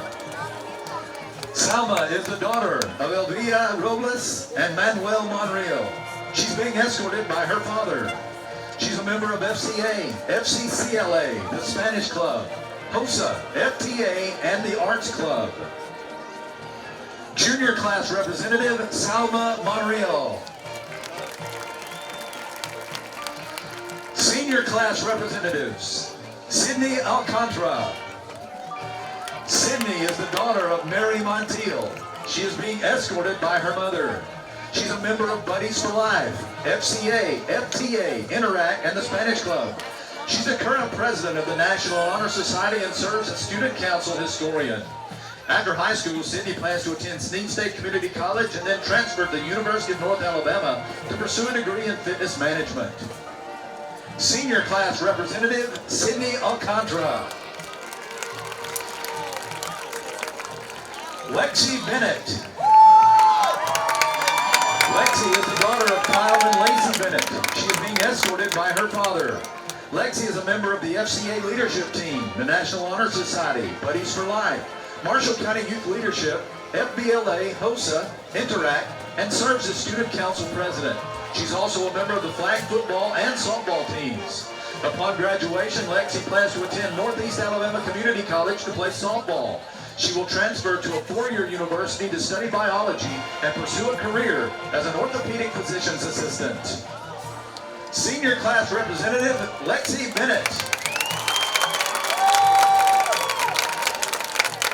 Valerie Cedillo.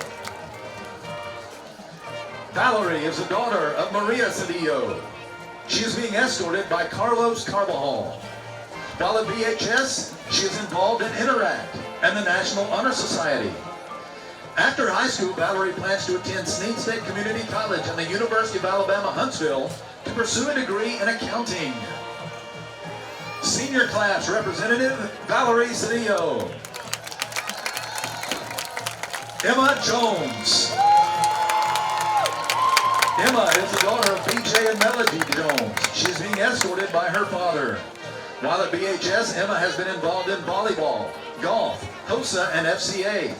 Upon graduation, Emma plans to attend Sneed State Community College and Wallace State Community College to pursue a degree in sonography. Senior class representative, Emma Jones. Allie Sullivan. Allie is the daughter of Jeremy and Erica Sullivan. She is being escorted by her brother, Ty Sullivan. During her time at BHS, Allie has been involved in FCA, HOSA, Buddies for Life, Interact, the National Honor Society, FBLA, and serves as the SGA Vice President and as a football manager. After graduation, Allie plans to pursue a degree in nursing at Jacksonville State University. Senior class representative, Allie Sullivan. Sharon Toledo Grande. Sharon is the daughter of Annabelle Grande. She is being escorted by her sister, Ana Grande. During her time at BHS, Sharon has been involved in Spanish Club, HOSA, Interact, the National Honor Society, and varsity soccer. After graduation, Sharon plans to attend Wallace State Community College to pursue a degree in sonography. Senior class representative, Sharon Toledo Grande. Last year's homecoming queen, Miss Alexandra Esquivel, and Boaz High School principal, Mr. Chris Hayes, will crown this year's homecoming queen. The homecoming flower girl and crown bearer are Charles C. and Spencer Pruitt, children of Coach and Mrs. Luke Pruitt.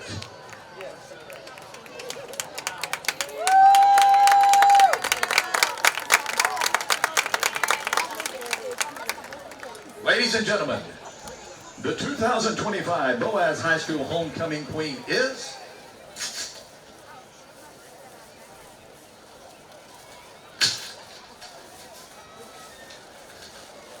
Miss Lexi Bennett.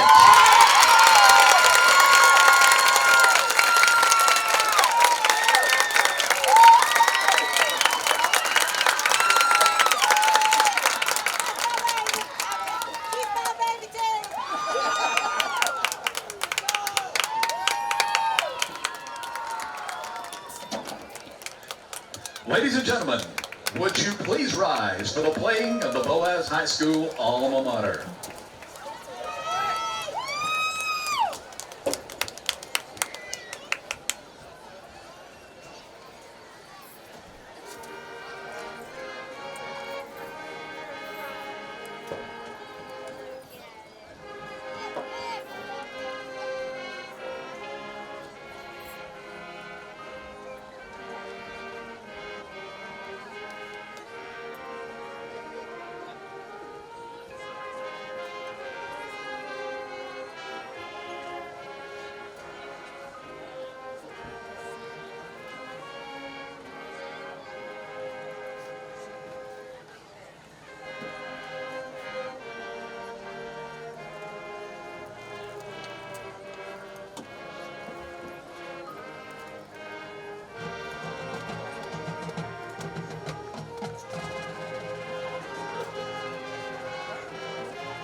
Congratulations to Lexi and the entire BHS homecoming corps. Design your Cabco dream home from the outside in at J&J Homes of Albertville. Crafted with care and engineered to last, your custom options are endless. Both J&J and Cabco builders are proud to be locally based, family-owned, and independently operated. Home ownership made easy. Come by to get their lowest price guarantee with several finance options available, including zero-down options with land or approved credit. Cabco Builders and J&J Homes of Albertville, your dream team for your dream home.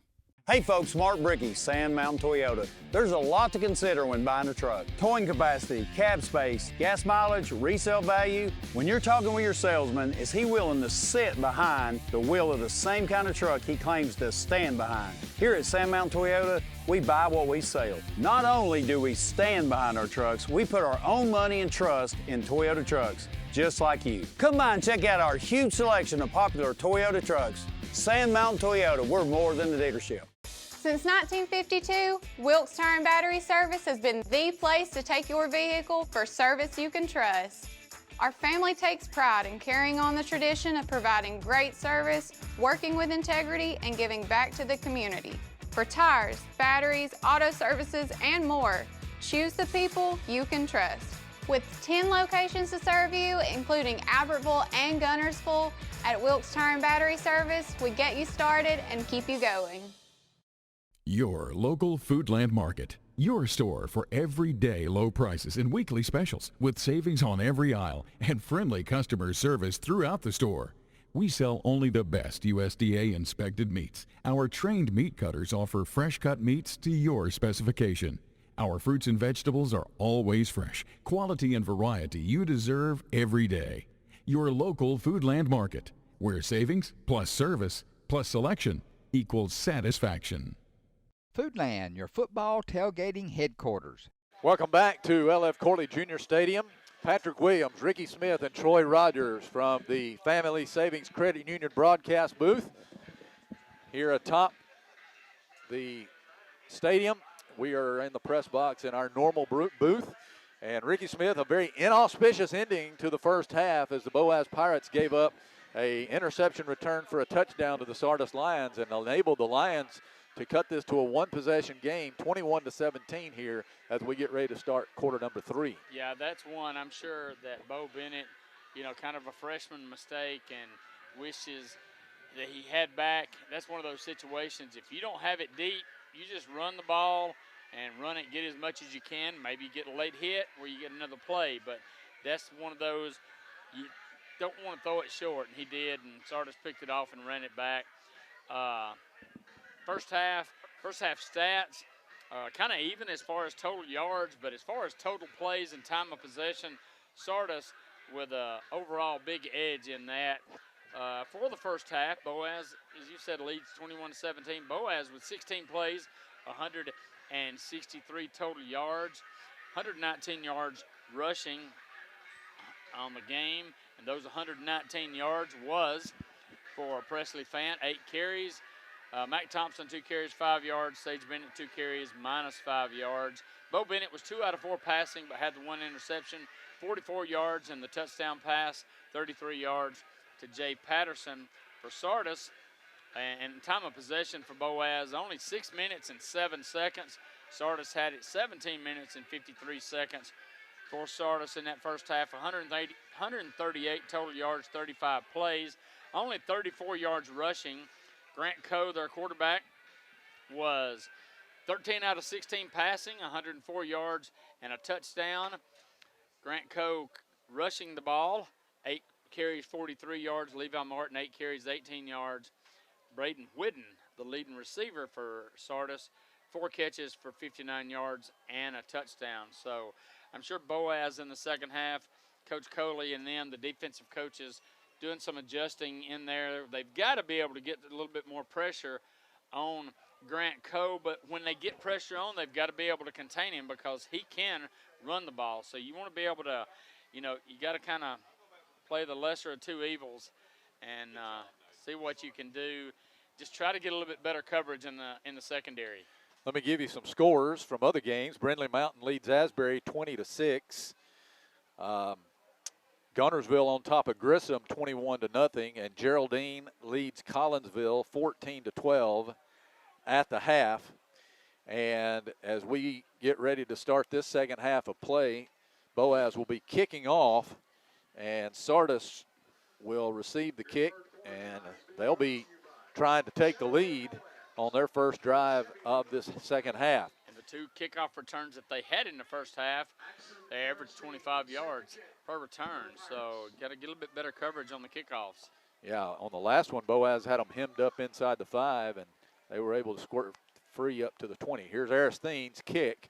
It is a high kick down to the 5-yard line, and here is the return man. That's Richardson, and he is spinning out of a couple of tackles, still on his feet, and Boaz finally gets him on the ground at about the 26-yard line. But good hard running by Lamont Richardson. Ricky, he's a senior, 6'3", 200 pounds. He's a big receiver out there. Well, and as you said in the first half, he was hurting at one point, and we wondered about how he was.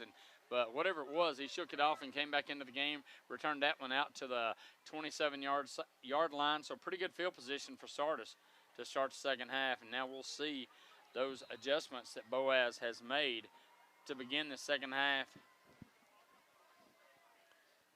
And they come out in a very familiar formation here with Coe in the gun with Levi Martin lined up to his left. Coe waits the snap. He's going to hand off to Martin. Martin running to the right, gets outside. Still on his feet, broke a tackle, 35-40. He's to the 45-50. He is taken down at about the 45, and a flag is out at the point of the tackle as well. Mac Thompson made the stop, but it's going to be a penalty against Boaz here, I believe, and will add yardage. It is a horse collar tackle on the Pirates. And that was nothing special other than just hand it to Martin and let him do the business. Good blocking on the right side of the offensive line, and he did the rest. And then they tacked on another 15 yards for a horse collar tackle. So Sardis, 1 play plus a penalty, and they're down to the Boaz 30. All right, here's Coe. 2 blocking backs to the right in front of Coe and Martin. And here is a handoff to Martin straight ahead. Broke a tackle, broke another tackle, still on his feet inside the 30. And he is running, Ricky, with a lot of determination, and his confidence is continuing to build here. Yeah, we hit him right at the line of scrimmage. He just bounced off of that and picked up a 2-yard gain, so modest gain there. But Boaz, this is where the defense needs to stiffen right here. So, as you said, Sardis looking to take the lead. 2nd and 8. Noah Ford got in on the tackle there. 2 men wide right, 1 to the left. That's Richardson out here beyond the numbers, one-on-one with Tucker. Here's Coe. Movement all over the place. And I think that's going to cost the Lions 5 yards. Indeed it will. So back them up to the 33-yard line. It'll be 2nd down and about 13. And Boaz got Sardis backed up in a couple of these situations in the first half, but Sardis was able to pick up a decent gain on 2nd down and then was able to pick up a 1st down. This is another one of those plays where you need to keep them behind the sticks on this 2nd down play and force them into a 3rd and very long. 2 wide receivers right, 1 to the left. Here is Coe, backs up, looking to throw, looking to the right. Now he's going to lift one. That one was hit as it was thrown. And that'll be an incompletion. That's the first time I really think that he has been hit as he threw the ball. I think that it was Isaiah Watts who was in the backfield with that time. And he's coming off, and Presley Fant's going to come in on this 3rd and 13, Ricky. The one other time that Presley was into the game on defense, he was coming from this near side, but they rolled Coe out to the right side on that play, rolled him away from Presley Fant. So big 3rd down and 13. Here's Coe in the gun. Takes a snap. He's looking. Heavy rush. He's going to step up. He is going to try to throw it to the sideline. And did he complete it? I think it is complete. Yes. Yep, it's complete, but right at the line of scrimmage. To Martin. And Braden Bennett was all over him out there. Again, Boaz had good pressure on Coe, and he stepped up.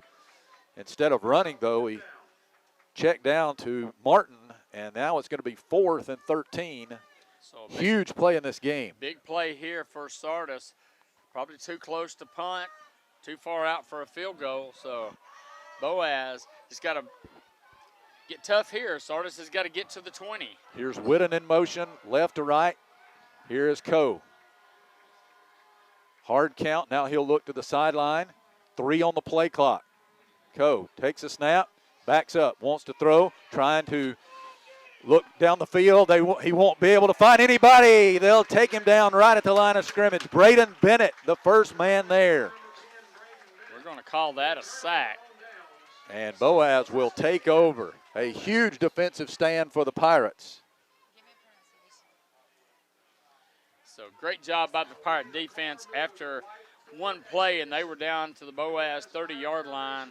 The defense bowed its neck and got the ball back for the offense. So let's see if the offense can move the ball and add another touchdown to the lead. All right, the Pirates on offense for the first time here in the second half, leading 21-17. Bo Bennett hands off to Presley Fant. Fant turns it inside, and little, if any, gain there as he tried to go left. I think he wanted to turn it back inside, but Levi Martin was there and took him down. So it'll be 2nd down and about 10, we'll say. No gain on that play. Sage Bennett out wide right. Porter and Patterson. I'm sorry, Bennett to the left. Patterson and Porter to the right. Still got a packed-in formation. Here's Sage in motion. Bo is going to hand off to Fant. Fant looking for room. Won't find any. He tried to spin ahead, and they plug the hole. Do the Lions a gain of a couple up to the 35, but it'll be 3rd and 8.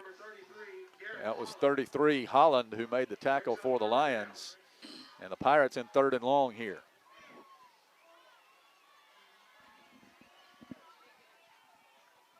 Clock on the move, 8:20 third quarter. Boaz clinging to this 4-point lead. 1 out of 3 on 3rd downs is Boaz in the first half. Bo in the gun. Fant, now they're in the pistol. Fant backs up behind him on 3rd and 8. Bo takes a snap. He's going to fake to Fant. He's going to roll to his right. Looking down the field, has a wide open man. It's Porter. He underthrows him, and it's intercepted. It is intercepted by Langford, I believe. Number 2. 2. No, it was 5. 5, yes. Cole Langford, I believe. And Sardis will have it at their own 28. He was wide open, and the ball was underthrown.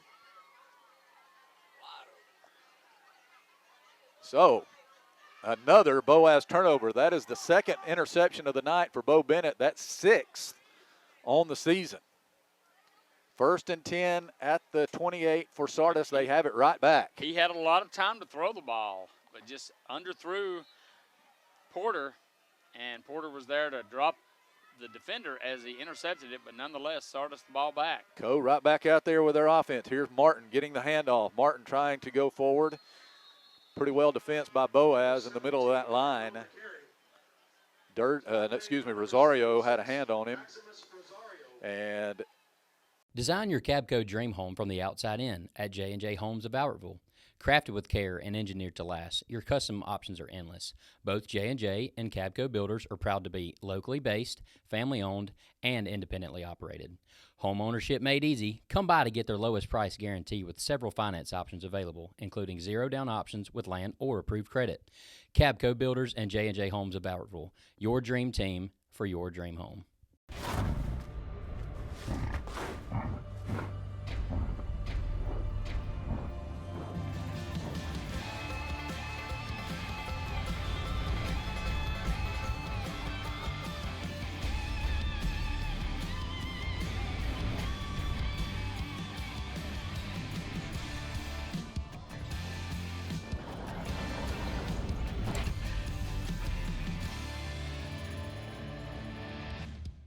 People's Bank is my go-to place for banking. When you deal with People's, their goal is your success. Here at People's Bank, it's more about a relationship. I know my bankers, and I've got their cell numbers. I just call them. If we had been with a larger bank, we would have just been a number. We're supported 100% by People's Bank. They're our neighbor, they're our friends. We're part of this community. I went to People's Bank because I knew they were going to take care of me. People's Bank treat us like we're the most important client they have.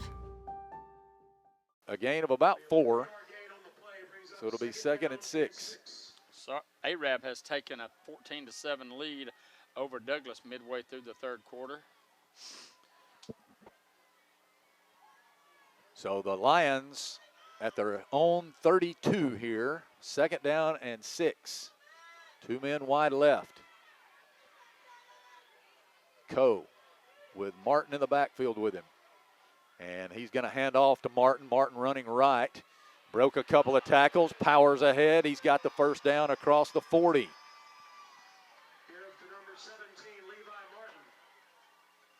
Stop made by number 56, Peyton Knight. Peyton Knight on the stop, but Boaz giving up the 1st down there. It'll be 1st and 10 at the 42.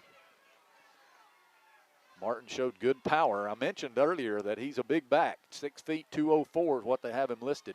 He's now with 62 yards on 12 carries. They'll bring 2 men out wide to the left. Coe will put Martin again to his left. Here's a handoff again. Levi Martin running away from a man across midfield and into Boaz territory at the 49. They just can't get a hand on him early. Braden Bennett took him down, but a 9-yard gain on 1st down there for Martin. Doug Sardis in the first half, they were committed to the run. Boaz did a good job against the run, but this second half in the 2 drives that they've had in these early part of the 3rd quarter, looks like they've adjusted and are more committed to the running game. 2nd down and 1 at the Boaz 49. Here's Martin, gets the handoff. Boaz gets him that time. They'll stop him for a loss. Good penetration by the defensive line. Durden and Drew Patel were there.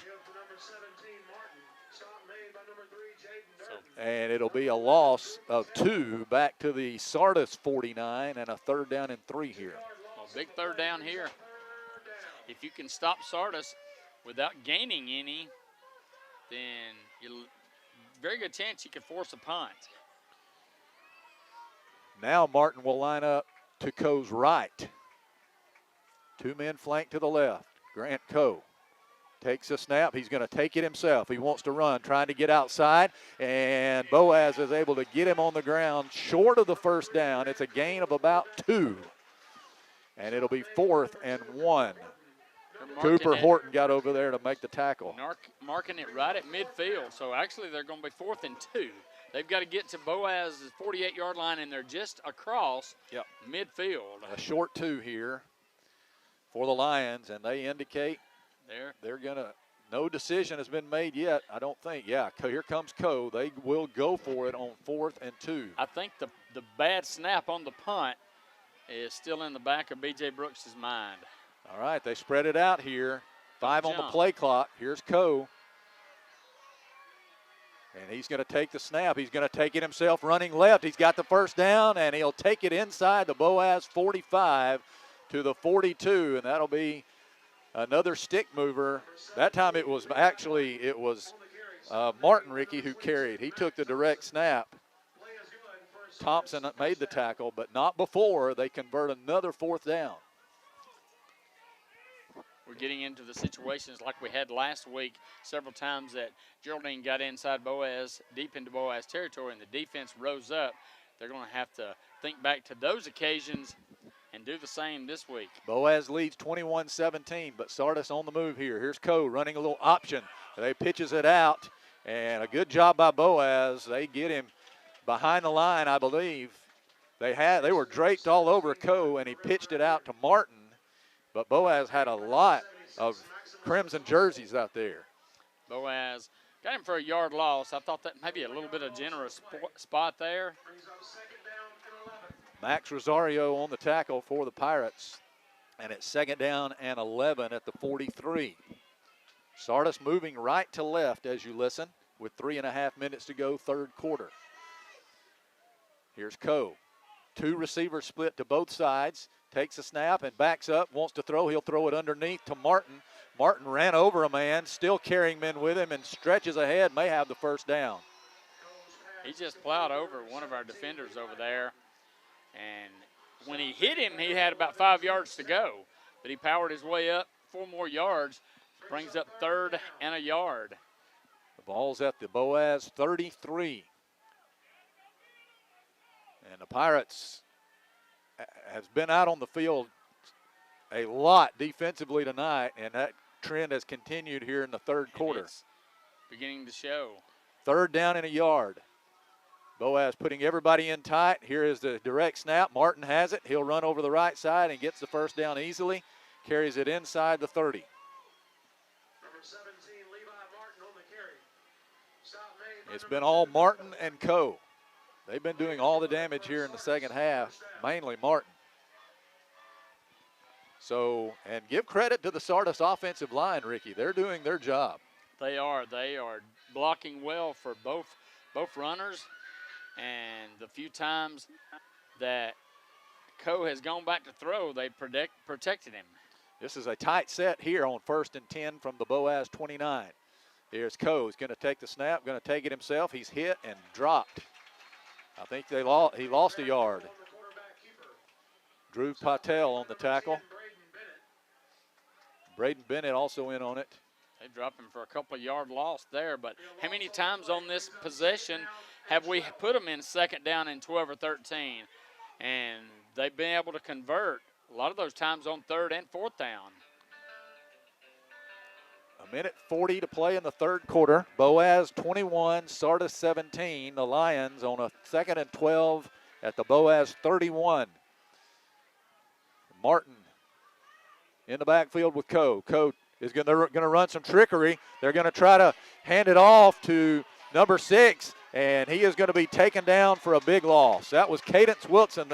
They were trying to get it to Coe, Ricky, who handed off and then took off down the field, but Cadence Wilson could not get free. Dawson Roden was all over him, and they back him up to the 35. That was not as big a loss as I thought, but still a loss of 4 yards. So 3rd down and 16, you figure this is 2 down territory for Sardis. So if you're B.J. Brooks, let's try to get about half of this back, and then we don't have as much on 4th down. But here's the Boaz secondary needs to rise up the whole defense. Fant checks into the defensive line. Here's Coe looking. He's going to throw a pass to the right side. Wide open is his man, and he has a first down over on the right side and is butted out of bounds. He was wide open over there. Whitten. That was number 5, Cole Langford, who made the catch, and there was no one around him. He just slipped out into the flats over there, and nobody covered him. So up to the 18-yard line it goes, and the Lions have another first down. And they convert again on 3rd. Keep this drive going. 33 seconds left in the quarter. 2 men wide left. Double wing. Coe takes a snap, hands off to Martin. Martin hit immediately and taken down. He got hit in the backfield by Thompson, but then finished off by Isaiah Watts. No gain on the play. So it'll be 2nd down and 10.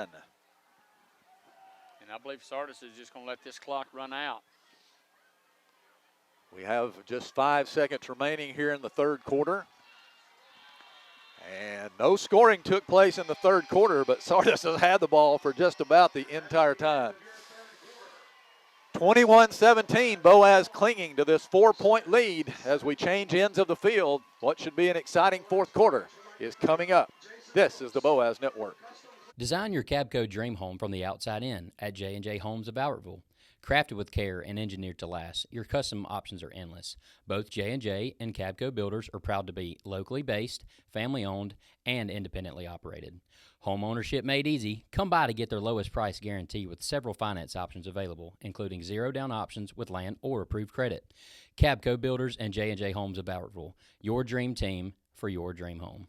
At the Carpet Store, Highway 431 in Albertville, we're more than just our name. Sure, we're carpet, but we're so much more. We're ceramic floors, showers, backsplashes. We're hardwood, laminate, and luxury vinyl tile. We're installation supplies, vinyl flooring, and remnants. Why not visit our beautiful showroom and let our professional sales staff show you all the things we are? The Carpet Store, Mosley Flooring, Highway 431 in Albertville, where we're so much more than just our name. At Piggly Wiggly, we work hard to deliver the very best to you and your family. We offer only the top quality Black Canyon Angus beef, Swift natural fresh pork, grade A Kegel fresh chicken, smoked, processed, and frozen meat items. One of the most popular promotions at Piggly Wiggly is our Pick 5 meat program. Purchase a single pack of meat and pay our everyday low price, or purchase 5 packages marked with the bright red Pick 5 label for just $19.99. You get the best of both worlds, great quality meats and a super low price. You'll always find low prices throughout Piggly Wiggly. Boaz leads this game 21-17, but Sardis has held the ball for a long time. Listen to this. Sardis has had the ball 28 minutes and 24 seconds. Let's see, 36 minutes and 3 quarters. Boaz, 7.5 minutes. Boaz has ran 19 plays. Sardis has ran 53 plays. Wow. So, I mean, this defense of Boaz, they've got to be worn out, but this is the time right now. You need another big stop. Another time we've got them 2nd down and long. 2nd and 10 for Sardis at the Boaz 18. They're again in the Pirate red zone. And Boaz look a little bit confused defensively. Sardis with 3 men wide left, 1 to the right. Coe empty backfield. Shouts something to his offensive line and now sets up in the shotgun. Takes a snap. He's going to run straight ahead, looking for some room off the right side. Found some inside the 15. He goes up to the 13-yard line. It's going to be 3rd and about 5 as Cooper Horton made the tackle on him. But he just took that one, just a quarterback keeper off the right side. Yeah, this second half, they've not done anything mysterious. I mean, if they're just running the ball, as much as they passed the first half, they're doing just the opposite this half. Here's Coe on 3rd and 5 from the 13. Looks to the sideline for a long audible. Again, an empty backfield. Here he is, takes a snap. He's going to run straight ahead again and tries to move the pile. Inside the 10, he'll go to about the 8 or close to it, and that would be a first down if he gets to the 8. And I think they're going to mark him short. Mark him short. It's going to be 4th down and a yard from the 9.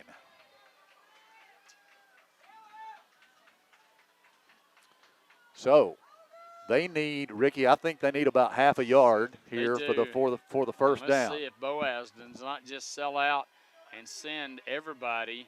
See what the formation that Sardis is going to come out in. They're doing this little sugar huddle, and it looks like they're going to have everybody in tight. Martin is going to, I think Martin's taking the snap. He does. Sardis. And a timeout is taken by the Lions here.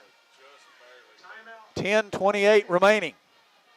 It is 21-17 Boaz, and a big play coming up after this break. This is the Boaz Network. Since 1992, Horizon Communications has brought you community channel programming.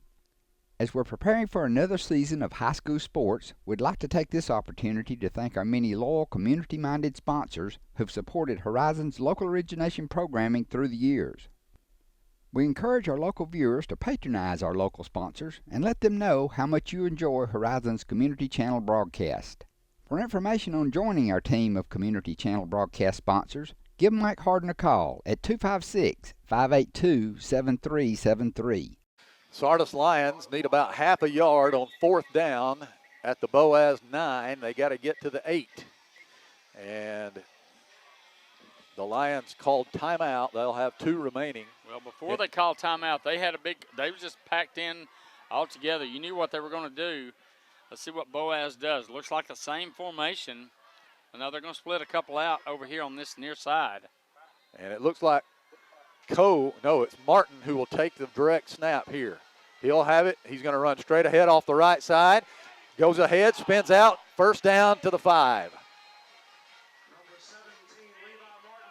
And that'll be a goal-to-go situation for the Lions, looking to take the lead here. It was Drew Patel making the tackle. And a first and goal at the 5. 10-10 remaining. They have carried out their game plan to perfection. It has been. That's just amazing. And a couple of Boaz turnovers have aided their cause. Again, Martin, the direct snap. This time he's going to run left, turns it inside, fights his way forward down to about the 1. It'll be 2nd and goal from there. He made a nice cut to get it inside. And they'll put it down at the 2. Actually, it's at the 3, Ricky. 2nd and goal from the 3. So a gain of 2 there. And here he is again, taking the snap. Martin this time. Stutter step, went right, back to the left, takes it in. Touchdown, Sardis. Powered his way on what looked like a little bit of a counter play as he stepped right and then took it back to the left. And the Sardis Lions, for the first time in the game, have taken the lead, 23-21. An extra point attempt by Mendito here, very important, as you might imagine.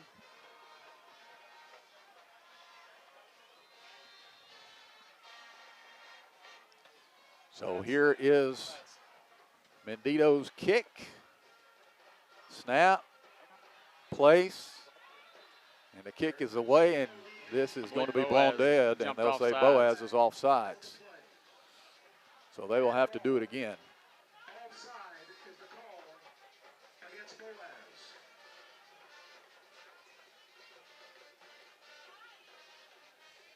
I think they're asking them if they want it on the kickoff or move closer. They do have to kick it again because it was blown dead, and I think they're going to keep it right where it is.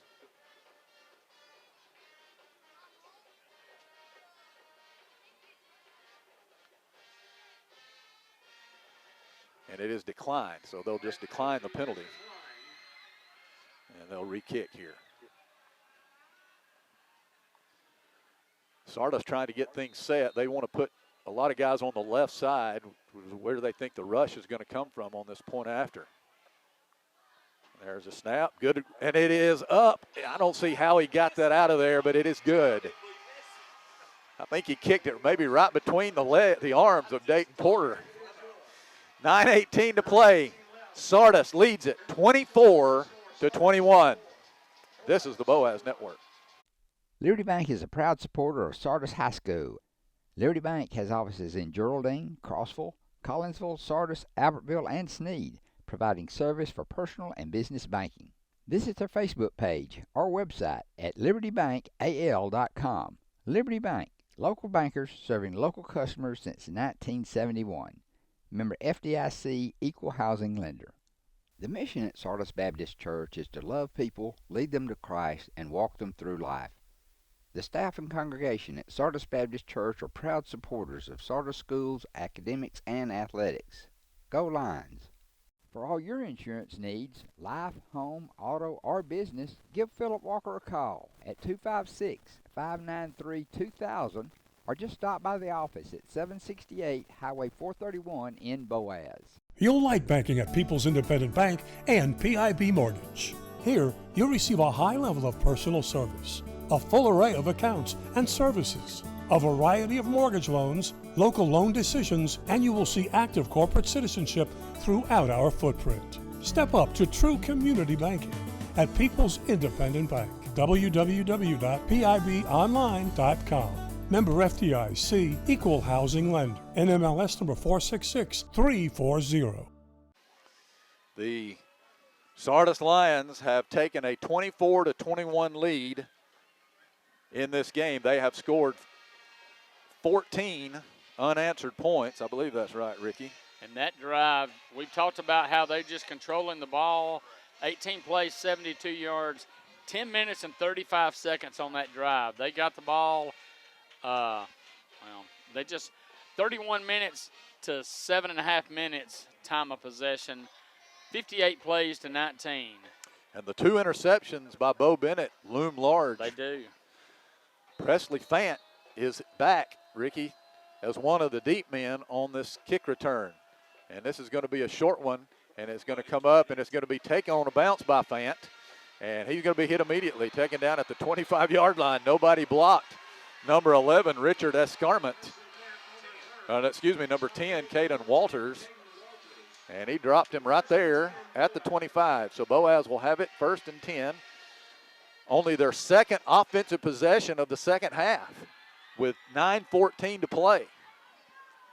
Well, let's just see what Boaz can do. They've got to answer. Their backs are against the wall. And that's the first time we've seen them in this situation this year.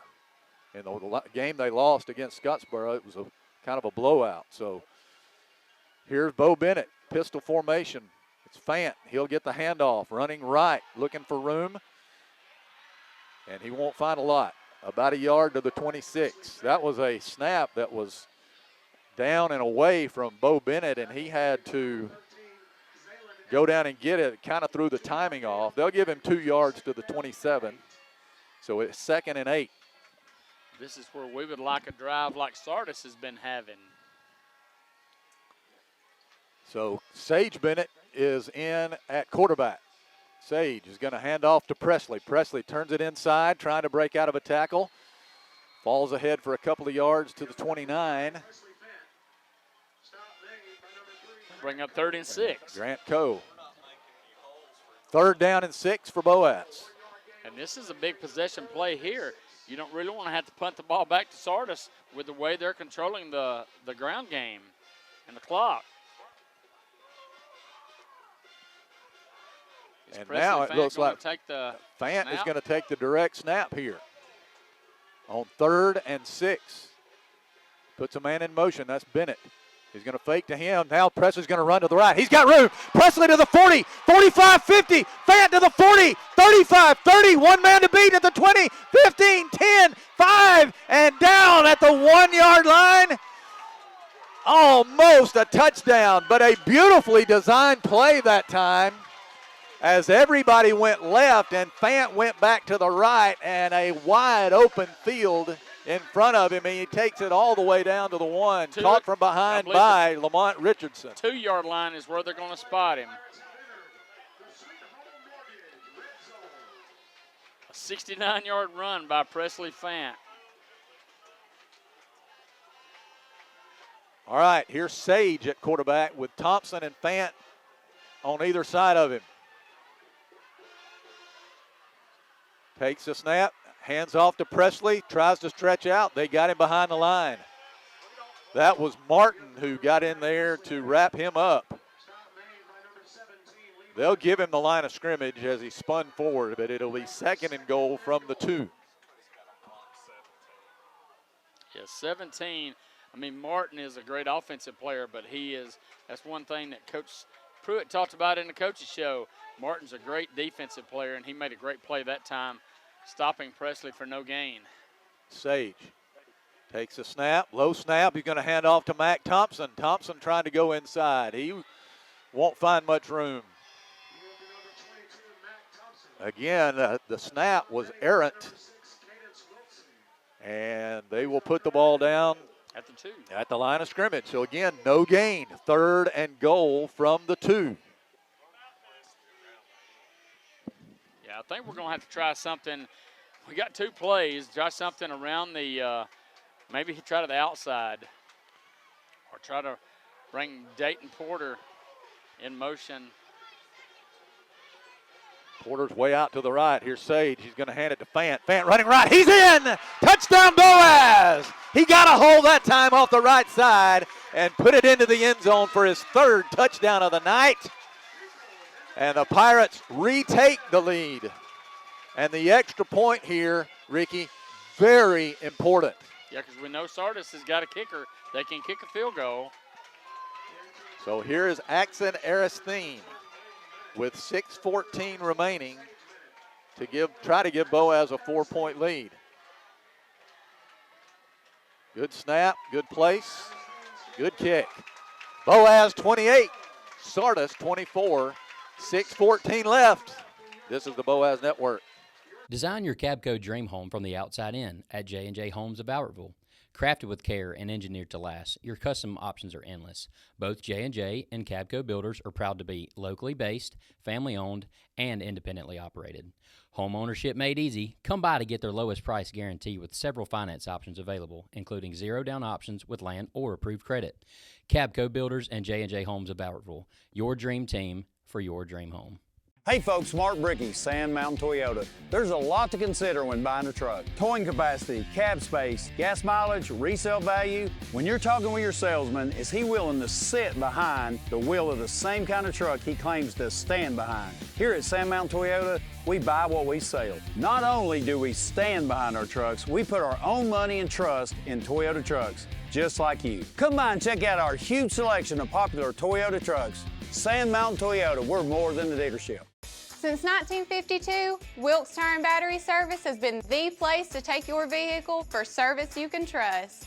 Our family takes pride in carrying on the tradition of providing great service, working with integrity, and giving back to the community. For tires, batteries, auto services, and more, choose the people you can trust. With 10 locations to serve you, including Albertville and Gunnersville, at Wilkes Tire and Battery Service, we get you started and keep you going.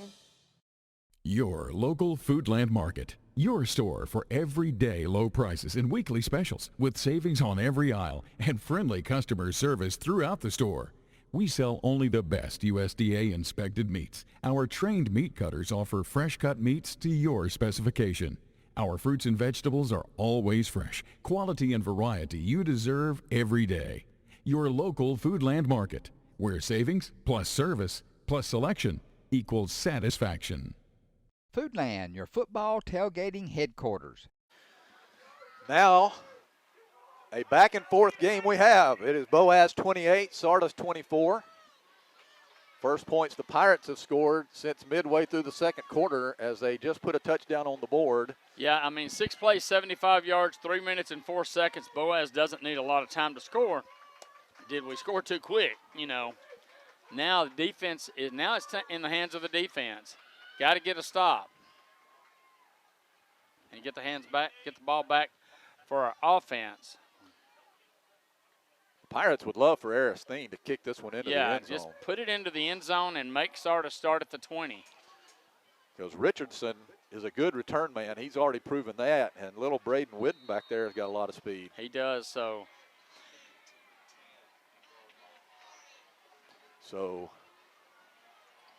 Axon has it teed up. Gets a leg into it. Going to kick it straight to Richardson at the 17-yard line. 20, 25, and Boaz gets him down at the 30. So pretty good pursuit by the Pirates that time. And that was Jonas Cornelius, Ricky. Jonas has a cast on his left arm, but was able to make that tackle in the open field. So the Lions have it at their own 30 to try to retake the lead here. Well, they were 13 out of 16 passing in the first half. In this half, they are 3 out of 5. So, but they ran the ball a lot better, and that's what they wanted to do. Let's see what they choose to do this possession. All right. A lot of it may depend on what they do in the first couple of plays. Here is Coe in the backfield, puts a man in motion. That's Lankford, and he's going to hand off to Martin, and Martin is taken down behind the line. It was Cooper Horton who got in there to trip him up and finished off by Noah Ford right there at the line of scrimmage, we'll say, at the 30. So 2nd and 10. Richardson out wide left. Now he's coming back toward the line of scrimmage. And, I mean, how many times did we, in that last drive, they had it second and long. This is where they Martin hurt would us. make a play for him, right? Yes. Or Coe. And now here they are in the backfield together again.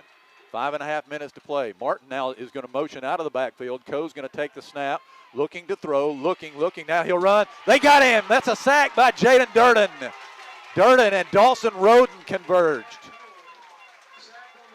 So that will put the ball back inside the 30 to the 28, Ricky, and it's 3rd and 12. This is the play of the game right here. It is, because you got to feel like if Sardis doesn't pick it up right here, if they don't get a big gain, they're going to have to punt and hope their defense can hold. All right, 2 men flank to the left, 2 to the right. Martin in the backfield with Coe. Here are the Pirates rushing forward, and this one is going to be blown dead, and it's a false start against the Lions.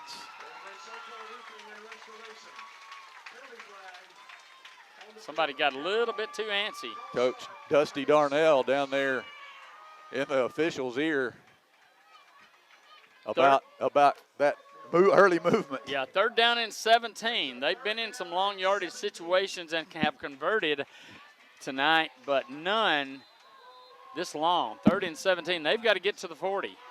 They're at the 23. They will go empty here. 3 men wide right, 2 to the left. Moving left to right. Watch Coe taking off up the middle. Here's Coe, puts a man in motion right to left.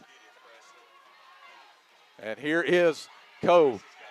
He's going to pass it down the sideline. He's got Martin open. Martin broke 2 tackles, and he is ahead for the first down at the 40.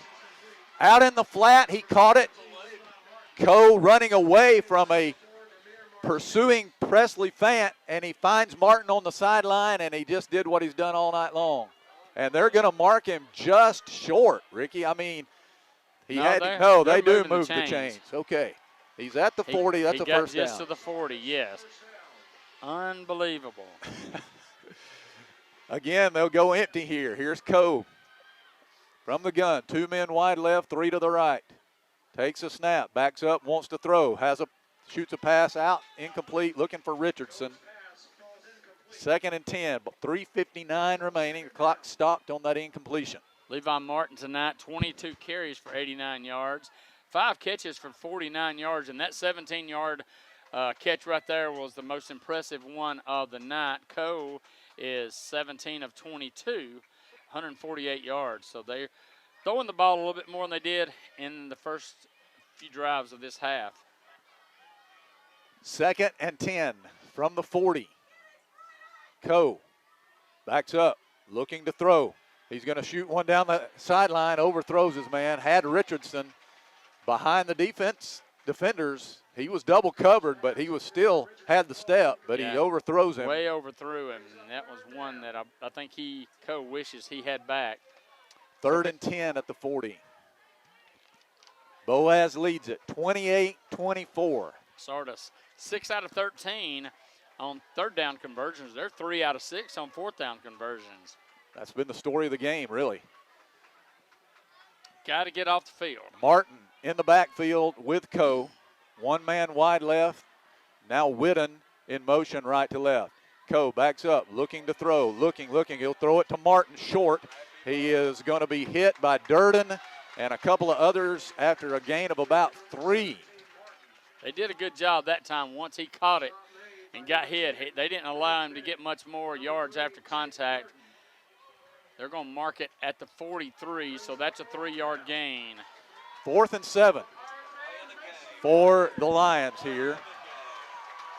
As the Lions have to convert, the clock's moving here with 3:20 left. Coe will put Martin in the backfield with him. 3 wide receivers right, 1 to the left. Here again is Whitten in motion. Coe. What's Whitten over there? And here is Coe looking, throwing. Pass is caught. Beautiful throw to Langford at the 40, the Boaz 40. Tucker made the tackle, but a great route run by Cole Langford, and Coe hit him in stride on the square end route. Yeah, that was a great throw by Coe. Offensive line gave him enough time to hit the receiver over the middle, and that was a pickup. So Sardis going to be 1st and 10 at the Pirate 40. Langford is on the field here with a cramp, it looks like, and he's in considerable pain after making that catch. And Boaz, they've just not been able to get consistently pressure on Coe. You got to credit the offensive line. A couple of times, Presley Fan has been coming on a sprint from the outside, but they're running away from Presley. And another time, you got a couple of other people coming close to him, but you just can't get to him. 28-24, Boaz leads it. 3:05 remaining, and Sardis has it again in Boaz territory as they convert that 4th and long. And I think now you said they're 4 out of 7 on 4th down, right? 4 out of 7. Langford is up and will limp to the sideline, but Sardis with a new set of downs trying to retake the lead here at the Boaz 40. Boaz has had them backed up on this drive in 2nd and long, 3rd and long, 4th and long, and the Lions, to their credit, have cashed in and converted. Here is Coe in the backfield with Levi Martin. 3 receivers left, 1 to the right. Coe puts a man in motion. He becomes a wingback on the left. Here's a handoff to Martin. Martin broke a couple of tackles, still on his feet. Broke another tackle inside the 35. He goes down to the 32-yard line. That is a gain of 8 on 1st down for Levi Martin. 8-yard gain on the play brings up 2nd and 2. 2nd and 2 from the 32. 2.5 minutes remaining. Clock continues to move here. Sardis would like to cash in and not give Boaz any time left. Here are the Lions. Coe is going to hand off to Martin. Martin to the right. Broke a tackle, 30. Still on his feet. Broke another tackle, and down inside the 25 he goes to about the 23-yard line. Levi Tucker on the tackle there. And the Lions have it at the 23-yard line. And they continue to move the chains. 2:05 clock ticking.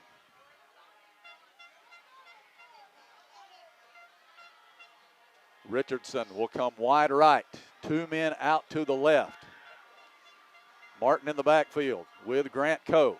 Coe is going to hand off to Martin. Martin running left this time. Broke a couple of tackles and spins inside the 20 down to about the 17. That's going to be a gain of 5 or 6. Braden Bennett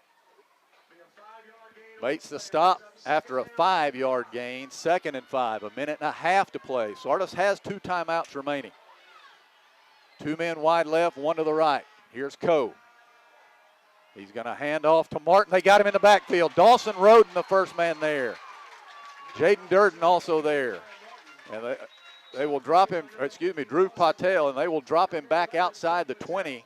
Sardis is calling timeout. Mark it at the 23. Yeah, he lost 5 yards, Ricky. Yeah, back to the original line of scrimmage. 1:13 to play. We're right back. This is the Boaz Network. You'll like banking at People's Independent Bank and PIB Mortgage. Here, you'll receive a high level of personal service, a full array of accounts and services, a variety of mortgage loans, local loan decisions, and you will see active corporate citizenship throughout our footprint. Step up to true community banking at People's Independent Bank. www.pibonline.com. Member FDIC, Equal Housing Lender. NMLS number 466340. Marshall DeKalb Electric Cooperative is a proud supporter of our community and our local schools, academics, and athletics. Best of luck to all our local teams throughout the season.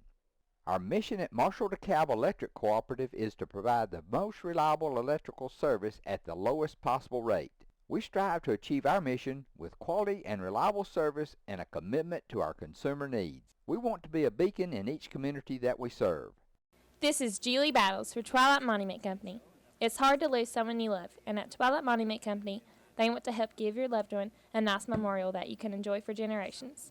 Come see my papa, Jerry Battles, at Twilight Monument Company, 256-593-7792. Since 1956 and through 3 generations, the C.A. Langford Company has provided crushed limestone, sand, asphalt, and more, from large commercial projects to small jobs and residential needs. For products and services information, call 582-5723 or visit their informative website, calangford.company. Sardis using their second timeout of the half. After losing 5 yards on the last play, it is 3rd and 10 for the Lions from the Boaz 23. Grant Coe in the shotgun, Levi Martin in the backfield with him.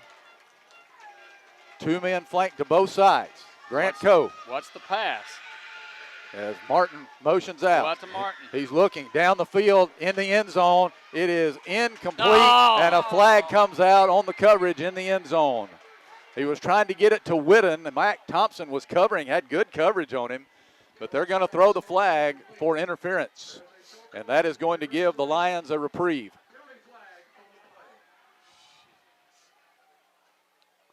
The ball's at the 23, Ricky, so this should be a half the distance penalty, I believe. And that will put the ball at the 12, and that will be a first down. So 1st and 10 with 1:07 to play for the Lions. They're trying to steal one right here from the Pirates. Coe in the gun. Takes a snap. He's going to run straight ahead. Straight ahead he goes, still on his feet inside the 10. They're trying to push the pile. No whistle yet. And the forward progress has definitely stopped. And finally they blow the whistle down at about the 5-yard line. I've never seen. It is not legal to push from behind in high school. They're going to mark it at the 4-yard line. Clock is still running. Second and 3 from the 4. And a timeout is being called here by Boaz. By the Pirates, trying to save me a little time. I think Coach Pruitt is wondering why they didn't blow that play dead. 38 seconds left, and Sardis, Ricky, is in good position inside the Boaz 5 to try to win this game, trailing 28-24. Now, Boaz, I mean, what do? I mean, you got to defend the run, but you've also got to defend the pass. Sardis is in a position where, well, I mean, what are you going to do? You got to choose one of the two. And Sardis with 1 timeout left. 2nd down and about 4. Second and goal at the 4. That's actually 2nd and 3. 2nd and 3, at yes. the 4. So they can get a first down without scoring. And they've got the timeout left. Boaz now with 2 timeouts remaining. And the Lions will come out. The ball is on the right hash. They've got everybody in tight. Nobody flank. Martin in the backfield with Coe. And Martin's going to take the snap here. 2nd and 3 from the 4. Here is Martin. He's going to take the snap. Running left. Durden got him on the ground. And who calls timeout here? Clock's moving. 30. Durden on the tackle. We'll say no gain. So it's 3rd. And here is mark it at the 5, I believe. Here is Sardis under center, and they're going to spike it.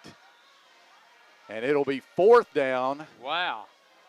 And about 3. I don't understand why they didn't call timeout. They didn't have to spike it. They could have saved a down there. So the ball is at the 5, so they lost a yard on the last play. So it's 4th and 4 from the 5. And we said earlier there was a play of the game. Now we've got the play of the game.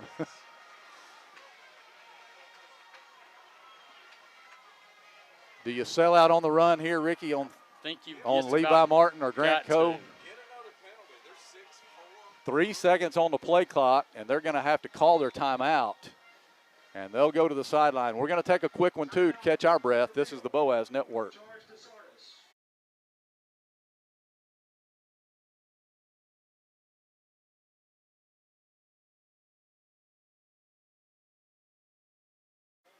"16 seconds remaining. Sardis now out of timeouts. They have the ball at the Boaz 5, 4th and 4. And so if they pick up the first down but don't score the touchdown, they've got to hurry up to the line of scrimmage because the clock will start on the ready for play. All right. They're bringing everybody in tight. And they're going to put Levi Martin in the backfield. Coe will take the snap here, I believe. And now Boaz is going to spend a timeout after they saw what Sardis was lining up in. We'll take it with them. This is the Boaz Network.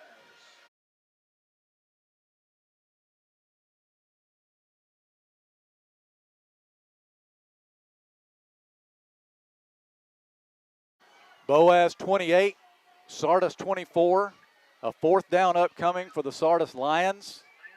Ricky, they brought everybody in tight that time.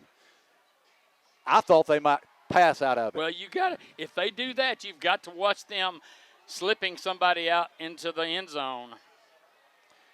The Pirates will come out defensively. And the Pirates fans, nobody in this stadium on their sitting down. Everybody on their feet. On this 4th down play from the Boaz 5. Grant Coe in the shotgun. Levi Martin. Martin is going to take the snap. I think they run to the left. As they shift to the left here. Here's Martin. He's going to take the snap. He's running that way. They didn't get it. He is stopped. He is stopped. He is stopped. He is stopped. The Boaz defense made the play. Durden, Roden, many others, Drew Patel, and the Pirates are celebrating over on the home side. Well, he took it, ran to that strong side to the left, but Boaz was wise to it. No gain on the play. Boaz will take over at the 5 and will take a knee. So the Boaz Pirates, with 10 seconds left, make a play. Avoid the trap game. Now, Ricky, think about this. Boaz likes to be in the shotgun all the time. Now, you can't do that in this situation because the ball's at the 5. You've got to go under center here. So you don't want any mess-ups. We'll see. I've not seen them under center all year. Right. But we'll see. I think Boaz called their final timeout here just to get everybody where they want, lined up where you want them. Well, yeah, that is something too. Sage is going to take the snap, I believe. Boaz is in victory formation here as Fant is in the end zone. I mean, the worst case scenario, if you fumble it, you got to fall on it, and it'd be a safety, but you just can't let Sardis. We'll see what they do. All right, Boaz, they're in the shotgun. Sage is at the 1. He is. As long as he gets the snap. He does, and he will kneel on it at the 1, and the game is going to be over. What tremendous guts shown by the defense as the Sardis Lions, who played their absolute hearts out tonight, carried their game plan out to perfection. All you can say, Ricky, is the Boaz Pirates made one more play tonight. You made one more play than what Sardis did. Talk about the time of possession. Time of possession, final time of possession. Listen to this. Sardis ran 73 plays to Boaz's 26. 37 minutes and 10 seconds to 10 minutes and 50 seconds. Absolutely incredible. I mean, it's incredible. And the total yardage. Total yardage, 298 yards for Sardis, 237 for Boaz. So not that big of a difference. A lot of big plays for Boaz offensively. Boaz averaged 9.1 yards per play. Sardis 4.1. This is just one of those games where I'm sure you talked to Coach Pruitt, and he's just happy to get the W. Like you said, we made one more play than what Sardis did. What a game. What a game. And both teams laid it all on the line tonight, and Boaz made it happen on the 5-yard line and get this win. And for the first time since 2018, the Pirates are 5-1 on the season. We'll be on the road next week, Ricky. Morgan County. Yeah. We hope you can hear us. Yeah. We haven't been over to Brewer in a long, long time. I wouldn't say long time, but it's been over a decade since we were over there. But we'll be at Brewer for the next region game. Last report, Brewer was getting beat by Scottsboro by a couple of touchdowns. I don't know how that finished up, but nevertheless, Boaz victorious tonight in a huge win because it stacks up those tiebreakers, Ricky. And with a win next week, Boaz would receive a playoff berth. They would get in next week with a win over Brewer. That would be, yes. So the two teams out on the field in separate huddles. Looked like there was a little bit of friskiness out there in the handshake line. And as you might imagine, it was a very intense game. But the Boaz Pirates claim victory here as they outlast the Sardis Lions 28-24, coming from behind to win this game after leading most of the game. Sardis took the lead 24-21, and the Pirates punch it in with about 6 minutes remaining in this one. And then Sardis drives down the field, taking all of the time, and with 5 seconds left, the Pirates defense rises to the occasion and stops Levi Martin for no gain. We had talked about it all night long about the defense. They just was on their heels the whole game. I mean, when you're out there for the amount of time that they were, give them credit for bowing up right there at the end when they had to.